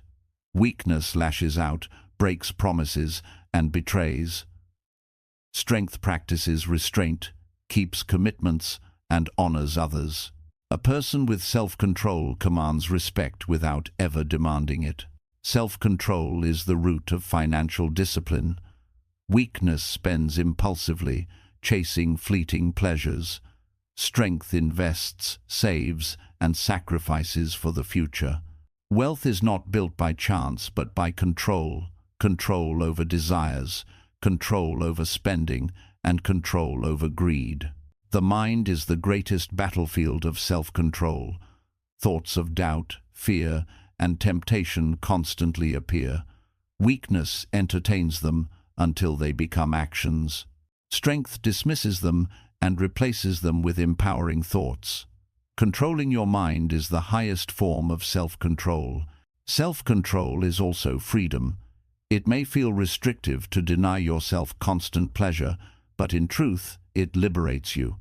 Weakness becomes a slave to every craving. Strength becomes free by refusing to bow to them. Freedom is not doing whatever you want. It is having the power to say no. The habit of consistency builds self-control. Weakness is sporadic, showing bursts of effort followed by collapse. Strength repeats disciplined actions daily until they become automatic. Consistency removes the need for constant decision-making. Discipline becomes identity, and self-control becomes effortless. Rest is another aspect of control. Weakness confuses laziness with rest, indulging in endless idleness. Strength rests strategically, recharging for the next battle. Self-control means knowing when to stop and when to push, balancing recovery with relentless effort. Technology today is one of the greatest tests of self-control. Weakness falls into endless distractions, social media, notifications, digital addictions. Strength uses technology as a tool, not a master. Each time you resist the lure of distraction, you reclaim focus and sharpen your will. Self-control also means mastering speech. Words are powerful, and weakness wastes them in gossip, negativity, and lies. Strength speaks with intention, using words to inspire, build, and command. The tongue controlled is the mind disciplined. The habit of discipline in small things builds control in big things. Making your bed, keeping your space clean, finishing tasks. These small acts strengthen the muscle of self-control. Weakness ignores them, but strength knows that excellence in small matters creates mastery in all matters. Self-control is tested most when no one is watching. Weakness seeks approval and behaves only under pressure of others. Strength governs itself in private, choosing discipline even in secrecy. True self-control is doing what is right, even when there are no consequences for doing wrong. Weakness often disguises itself as freedom. I can do whatever I want. But real freedom is having the strength to resist destructive impulses. Each time you indulge without control, you chain yourself. Each time you resist, you break a link in that chain. Patience is the highest form of self-control. Weakness demands results immediately, quitting when they do not come. Strength waits, works, and endures. Patience under pressure builds resilience and ensures success, where impatience guarantees failure. Self-control in finances, food, emotions, and time all stem from one principle: mastery over the self. If you cannot command yourself, the world will command you. Weakness bows to impulses, while strength rules them. Accountability strengthens self-control. Weakness hides mistakes and avoids responsibility. Strength owns failures and learns from them. Surrounding yourself with people who demand more from you forces you to rise to a higher level of discipline. Self-control also requires humility. Weakness believes it can never fall, and so it stops guarding itself. Strength knows it is always at risk, so it remains vigilant. Humility keeps you disciplined even after victories. Your environment is a silent force in your self-control. Weakness stays in environments that encourage temptation. Strength creates environments that eliminate distraction and fuel focus. Control your environment, and you control yourself. Energy management is another form of self-control. Weakness wastes energy on drama, negativity, and meaningless pursuits. Strength channels energy into growth, progress, and creation. Each day, decide where your energy will go, and you will shape your life with discipline. Self-control in reactions defines character. Weakness retaliates instantly, escalating conflict. Strength pauses, evaluates, and responds wisely. The ability to control reactions under pressure is the mark of a truly powerful individual. Spiritual strength often supports self-control. Whether through prayer, meditation, or faith, belief in something greater than yourself can anchor discipline. Weakness relies on willpower alone and collapses. Strength draws from a deeper source and endures. Self-control is also about balance. Extremes burn out discipline. Weakness indulges too much. False strength denies everything until it breaks. True power lies in balance-controlled indulgence with disciplined restraint. Gratitude is another tool. Weakness sees only what it lacks and chases endlessly. Strength appreciates what it has and acts from abundance. Gratitude weakens greed and strengthens self-control. Self-control builds identity. Each choice either reinforces weakness or strength. Over time, controlled actions rewrite your story. You are no longer someone who tries to be disciplined. You become discipline itself. Failure to practice self-control leads to regret. Weakness indulges in the moment and pays the price later. Strength sacrifices in the moment and reaps rewards later. Every act of control spares you future regret. Relentlessness is rooted in control. Weakness collapses under temptation during pressure. Strength doubles down, refusing to quit or compromise. The ability to stay disciplined when life is hardest is the ultimate test of self-control. Self-control is not innate, it is trained. Weakness believes you either have it or you don't. Strength knows it is built like a muscle, strengthened through repetition. Every choice you control makes the next one easier.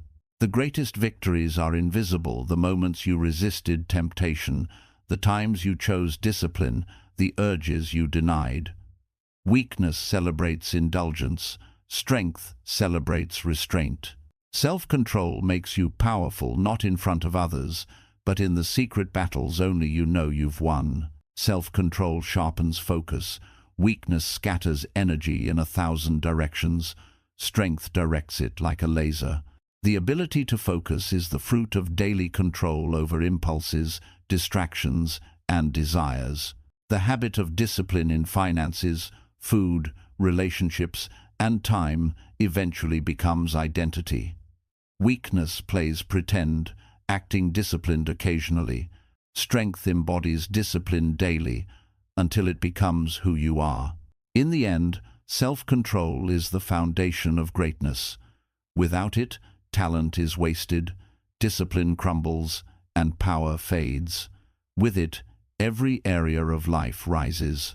Weakness is nothing more than the absence of control, but strength is its constant practice. The power of self-control is the power to master your destiny.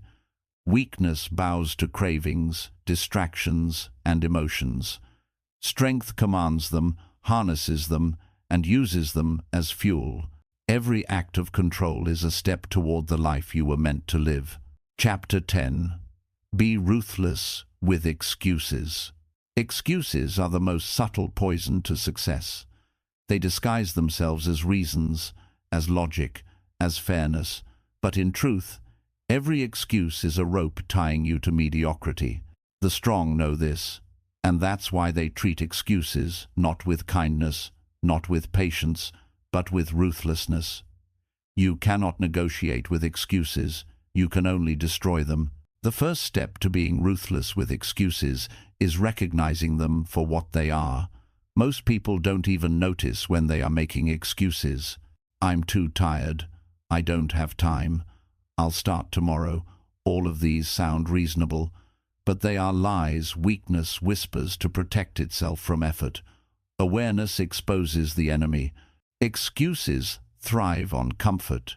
When something feels hard, your mind quickly invents a story to justify quitting. The habit of catching yourself in that moment and rejecting the story is where discipline begins. Every time you choose action over justification, you weaken the chains excuses have wrapped around you. Being ruthless means refusing to give excuses a single inch. Once you accept one, 10 more will follow. If you allow yourself to skip one workout, one task, one commitment, excuses will multiply. Strength is built by shutting the door completely and refusing to let weakness argue its way in. Excuses often sound like protection, but they are prisons. They keep you safe from discomfort, but also lock you away from growth. The life you want will never exist in the same place as the excuses you keep. If you truly want freedom, you must destroy the illusions that excuses create. The strongest people hold themselves to standards so high that excuses cannot survive. They do not allow tiredness, fear, or lack of motivation to dictate their actions. Their question is never, "Do I feel like it?" but always, "Did I do what I said I would do?" Standards eliminate excuses. Excuses often blame circumstances. I don't have the right resources. I wasn't given the chance. It's not the right time. But history proves that greatness is never born of perfect conditions. It is born of people who refuse to let circumstances define their effort. The excuse of circumstances must be killed. The habit of accountability is a weapon against excuses. When you make commitments in silence, it's easy to break them and invent excuses. But when you hold yourself accountable to others, mentors, friends, or even your own journal, excuses have less power. Ruthlessness means exposing your excuses to the light. Excuses feed on emotions. Fear, doubt, and insecurity become the soil where excuses grow. Being ruthless means training yourself to act despite emotions. You don't wait for fear to leave.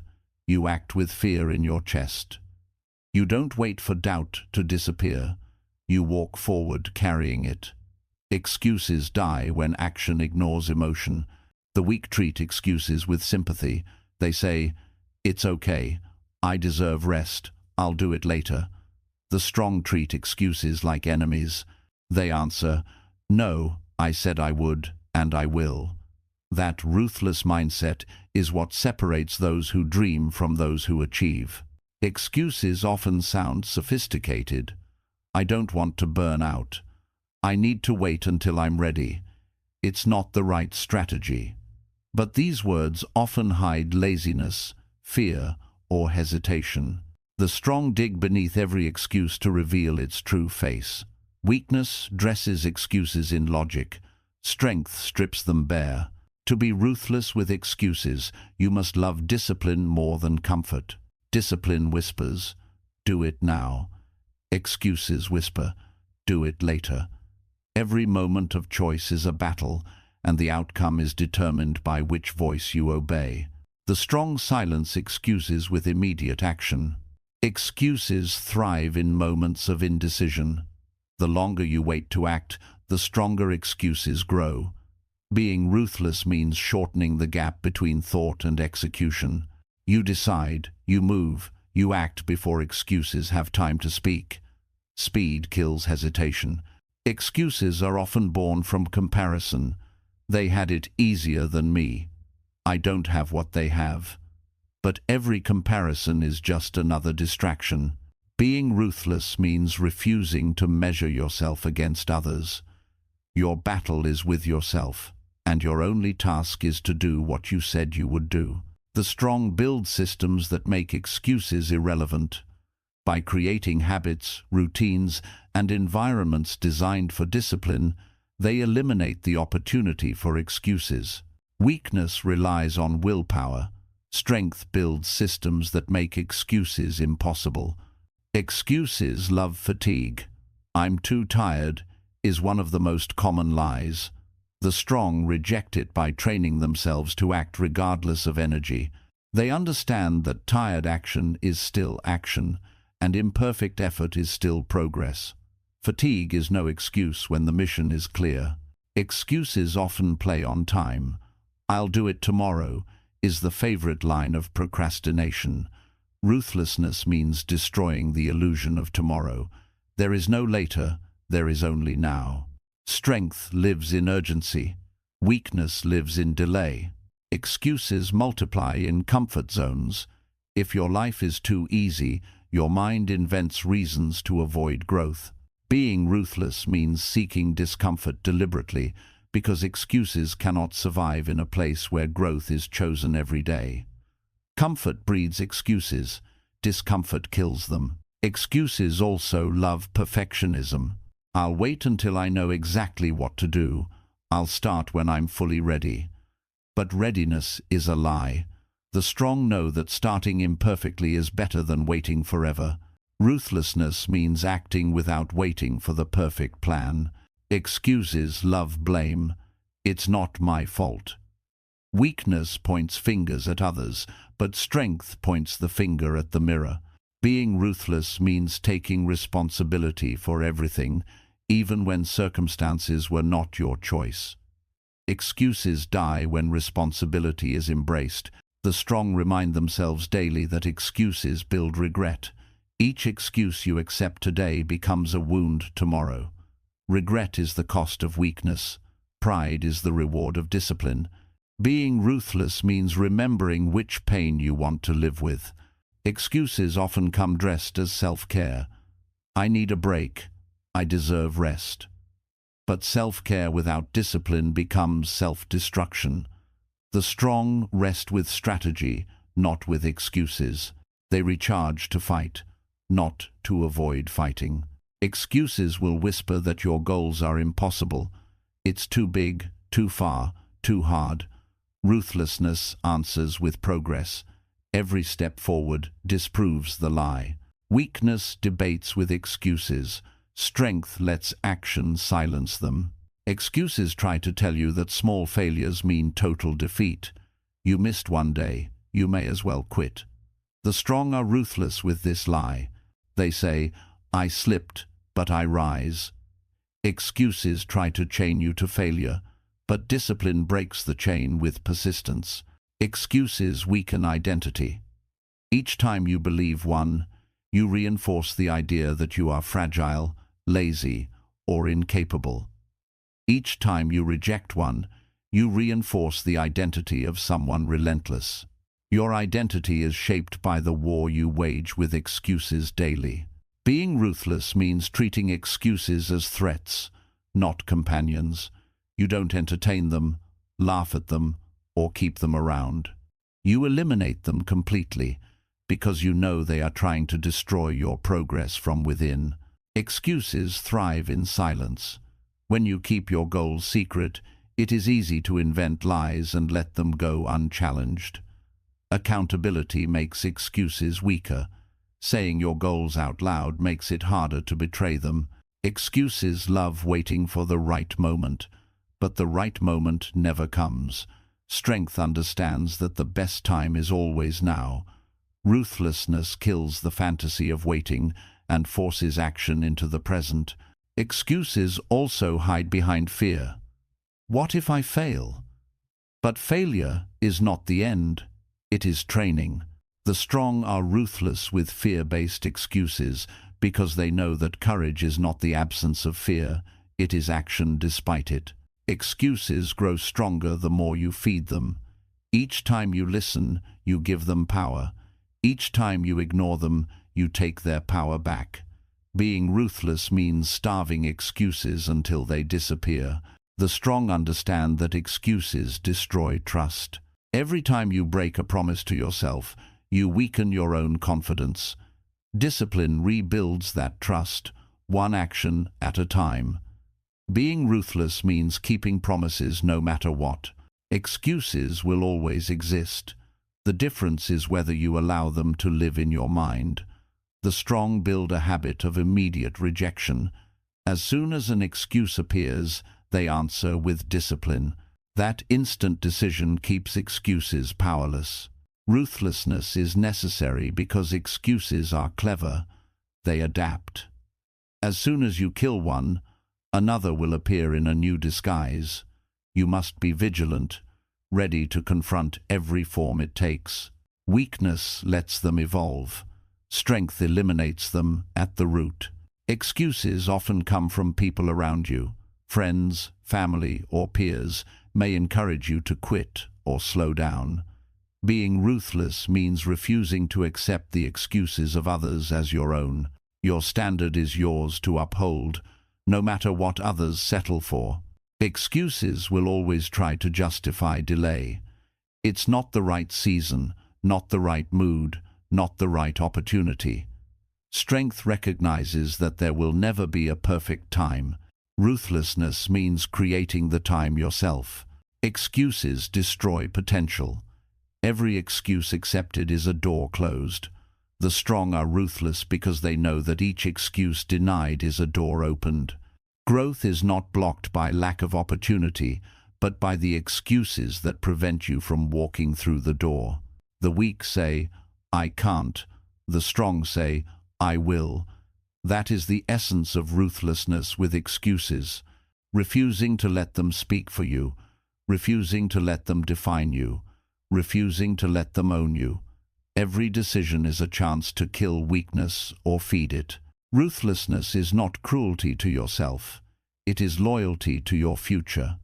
The weak mistake excuses for kindness, but in truth, they are betrayal. True kindness to yourself is choosing the discipline that creates the life you want. Excuses lose power when you commit to identity. Stop trying to be disciplined temporarily and decide that you are someone who never negotiates with weakness. Once discipline is who you are, excuses cannot touch you. In the end, being ruthless with excuses is not about being harsh. It is about being free. Excuses chain you to mediocrity, but discipline breaks those chains. If you want strength, if you want growth, if you want greatness, you must show no mercy to excuses. Chapter 11. Building the strong identity you desire. Identity is not something you are born with. It is something you build. Every choice, every habit, every belief is a brick laid in the construction of who you are. Weakness convinces you that identity is fixed, that you must accept the version of yourself you inherited. Strength knows identity is shaped daily, and you have the power to design it deliberately. The first step to building a strong identity is clarity. You cannot become what you cannot define. Ask yourself, who do I want to be? What values do I want to embody? What standards do I refuse to compromise? Without this vision, you drift. With it, you construct your foundation. Weakness allows identity to be shaped by circumstances and opinions. The strong reject this. They choose who they are, regardless of environment. Your identity should not be decided by chance, but by choice. Building it requires refusing to let the world define you. Habits are the builders of identity. Each disciplined action reinforces the belief that you are strong, capable, and consistent. Weakness builds the identity of someone who quits. Strength builds the identity of someone who finishes. Your identity is simply the sum of what you repeatedly do. Self-talk is another architect of identity. The words you speak to yourself daily either reinforce weakness or empower strength. Saying, "I am lazy, I can't, I always fail," writes a script for weakness. Saying, "I am disciplined, I am capable, I overcome," programs your mind to align with strength. Consistency creates credibility with yourself. Weakness destroys identity by breaking promises. Each time you quit, you reinforce the belief that you cannot trust yourself.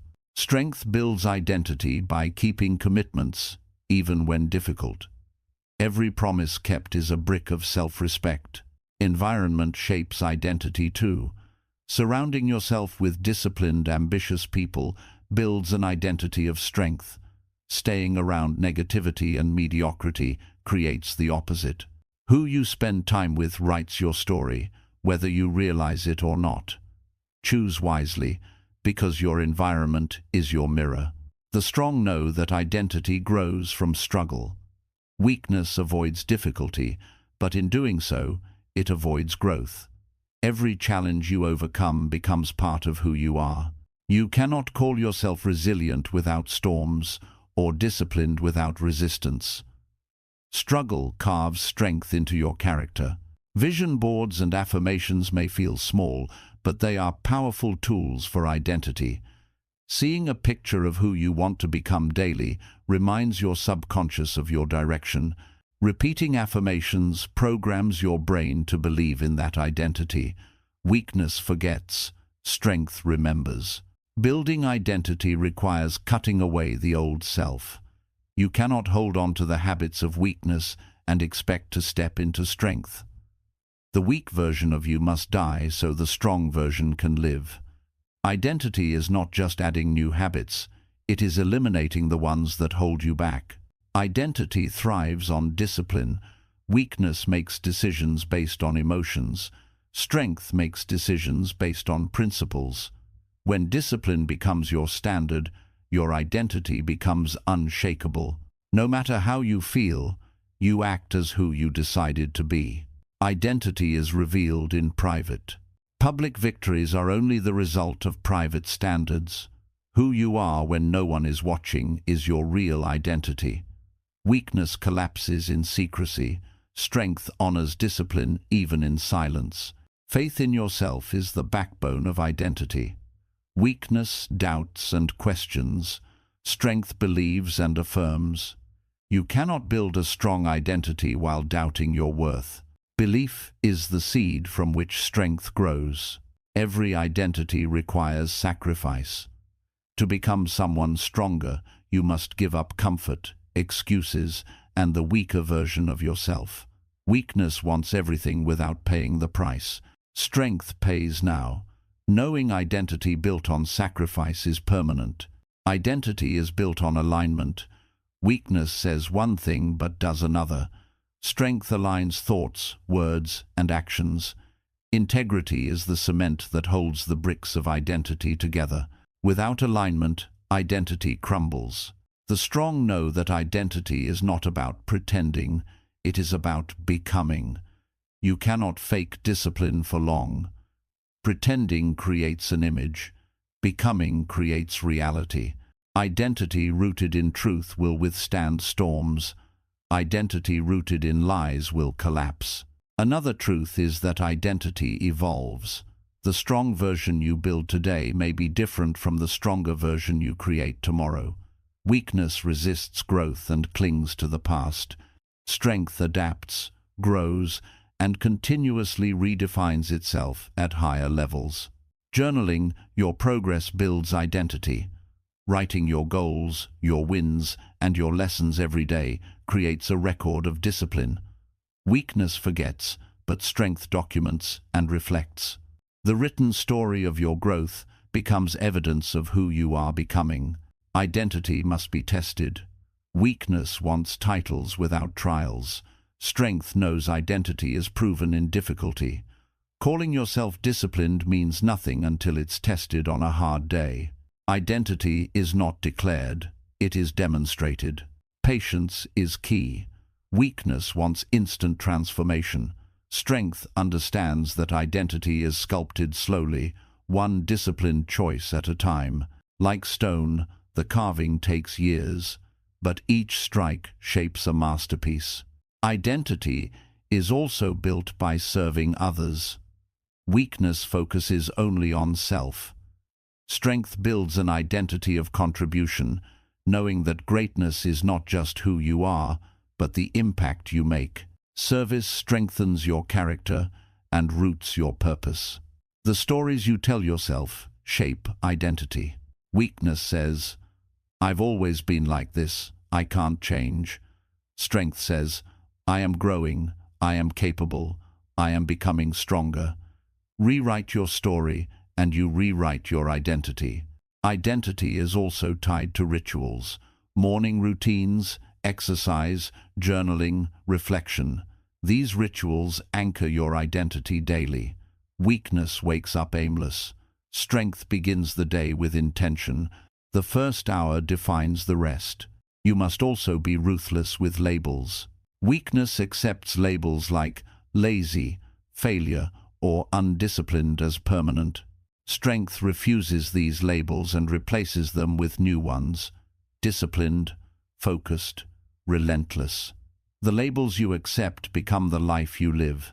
Your identity is not built on what you occasionally do, but on what you consistently do. Weakness tries once and quits. Strength repeats daily until it becomes natural. Identity is built by repetition until discipline becomes second nature. Identity requires courage. Weakness fears judgment and tries to fit in. Strength builds identity by standing out, by living by principles even when unpopular. True identity is never borrowed. It is forged in authenticity. Rest is part of identity too. Weakness sees rest as indulgence. Strength sees rest as strategy. A strong identity knows when to push and when to recover, creating balance that lasts a lifetime. Identity must be protected. Weakness allows outside influences to corrupt it. Strength guards it carefully, refusing to let negativity, excuses, or toxic environments weaken it. Protection is as important as creation. Mentorship shapes identity as well. Weakness rejects guidance and stays stagnant. Strength seeks wisdom, learns from those ahead, and shapes identity through lessons borrowed from experience. No one builds alone. Failure strengthens identity when handled correctly. Weakness lets failure define it. I am a failure. Strength lets failure refine it. I failed, but I learned. Every failure becomes a building block when you use it to reinforce growth. The strong identity thrives on standards, not moods. Weakness obeys feelings. Strength obeys principles. When your identity is tied to standards, no mood can control you. Identity must be lived daily. It is not something you declare once, but something you prove each day. Weakness makes promises. Strength makes practices. Your actions each morning confirm the identity you claim. A strong identity is rooted in discipline across all areas: health, relationships, work, and mindset. Weakness compartmentalizes, being disciplined in one area but careless in another. True strength integrates all areas, creating balance and wholeness. Gratitude is part of identity too. Weakness focuses on lack. Strength appreciates growth, lessons, and opportunities. Gratitude reinforces a positive self-image and builds resilience. The strong know that identity is about becoming, not arriving. There is no final version of you. Weakness seeks completion. Strength seeks evolution. Building identity is a lifelong process of refinement. Discipline creates confidence, and confidence reinforces identity. Weakness waits to feel confident before acting. Strength acts, and through action builds confidence. Confidence is not the cause of identity, it is the result. The strong identity is unshaken by external events. Weakness changes with circumstances. Strength remains steady. When your foundation is discipline and values, storms may shake you, but they cannot break you. Building identity means accepting responsibility for everything. Weakness blames, deflects, and excuses. Strength takes ownership, and ownership builds trust in yourself. Each act of responsibility reinforces your foundation. Finally, building the strong identity you desire means living as though you already are that person. Weakness waits to feel ready. Strength acts now, consistently aligning behavior with the identity it desires. Each action is a vote for the person you want to become. Over time, the votes accumulate, and the identity you desire is no longer a dream, it is who you are. Chapter 12. Living as the strongest version of yourself. Living as the strongest version of yourself is not about perfection, it is about alignment. It means aligning your thoughts, words, and actions with the highest standard you set for yourself. Weakness creates gaps between what you say and what you do. Strength closes those gaps and lives in truth. The strongest version of you does not chase comfort. It embraces discomfort as the natural environment for growth. Weakness begs for ease, but strength thrives in challenge. To live strong means to welcome pressure as the weight that builds resilience. Living strong requires presence. Weakness lives in the past, replaying regrets, or in the future, fearing outcomes. Strength lives fully in the now, focusing on the step that matters most. The strongest version of you understands that power is only available in the present. The strongest version of yourself is disciplined in the small things, making the bed, showing up on time, finishing tasks. These are not trivial acts. They are proof that you govern yourself. Weakness ignores the details, but strength knows mastery is built in the ordinary. Living as your strongest self means embracing responsibility.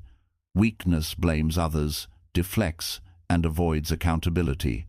Strength takes ownership of failures and successes alike. Responsibility is not a burden. It is the foundation of freedom.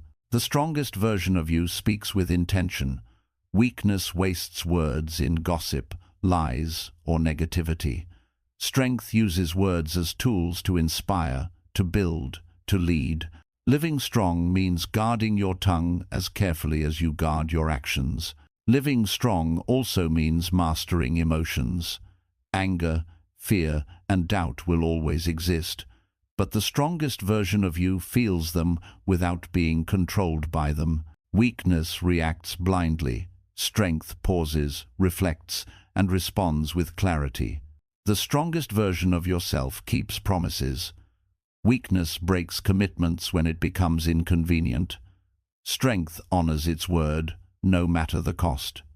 Each promise kept reinforces trust in yourself and builds unshakable confidence. Living as your strongest self means prioritizing health. Weakness treats the body carelessly, feeding it with junk and neglect. Strength fuels the body with nutrition, training, and rest. The strongest you knows that the body is the foundation of the mind. The strongest version of you is consistent. Weakness is unstable, rising and falling with mood or circumstance. Strength shows up every day, regardless of how it feels. Consistency is the signature of the strongest identity. Living strong requires clarity of vision.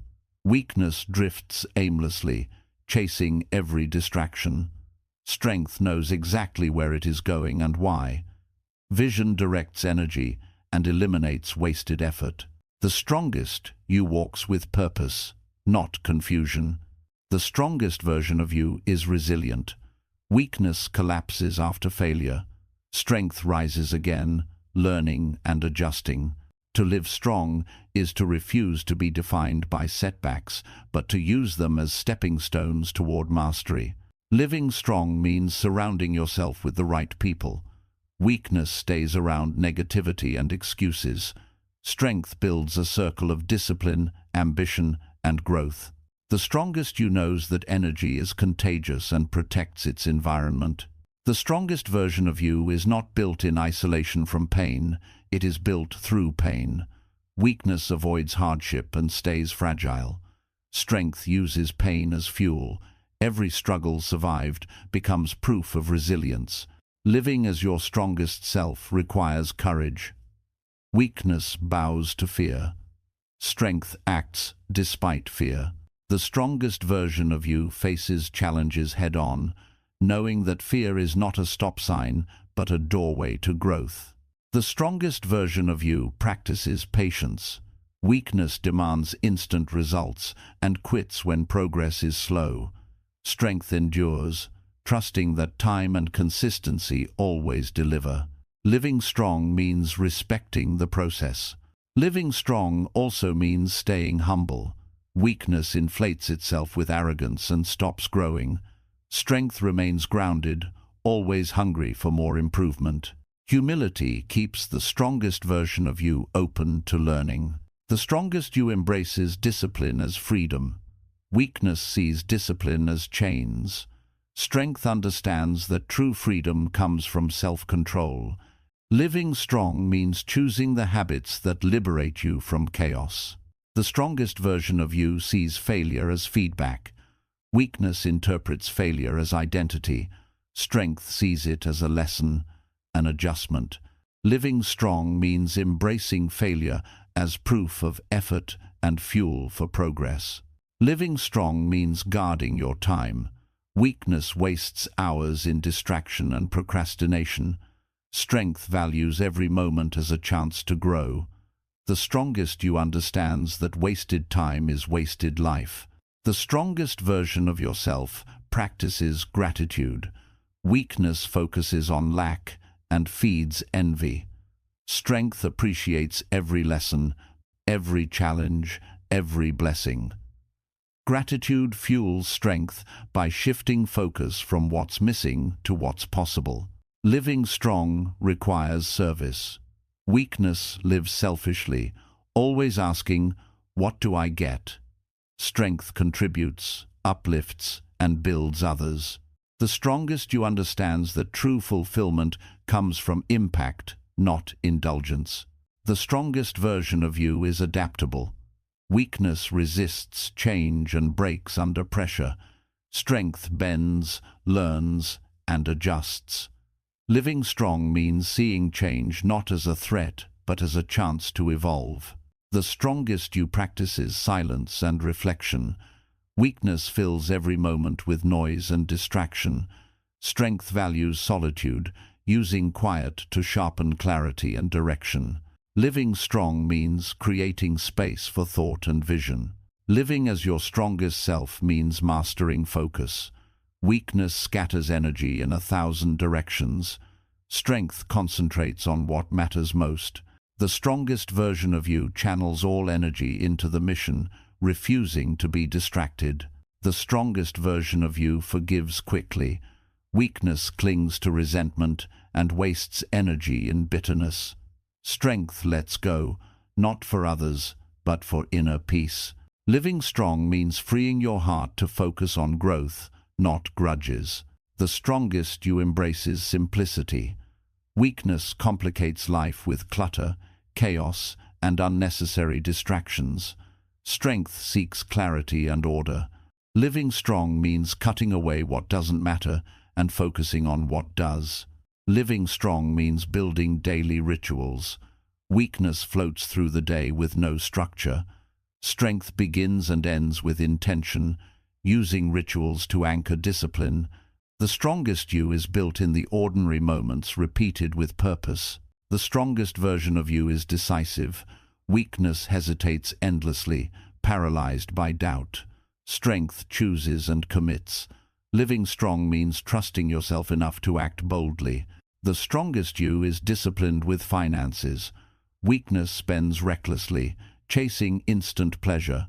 Strength saves, invests, and builds stability. Living strong means mastering money instead of being mastered by it. Living as your strongest self means leading by example.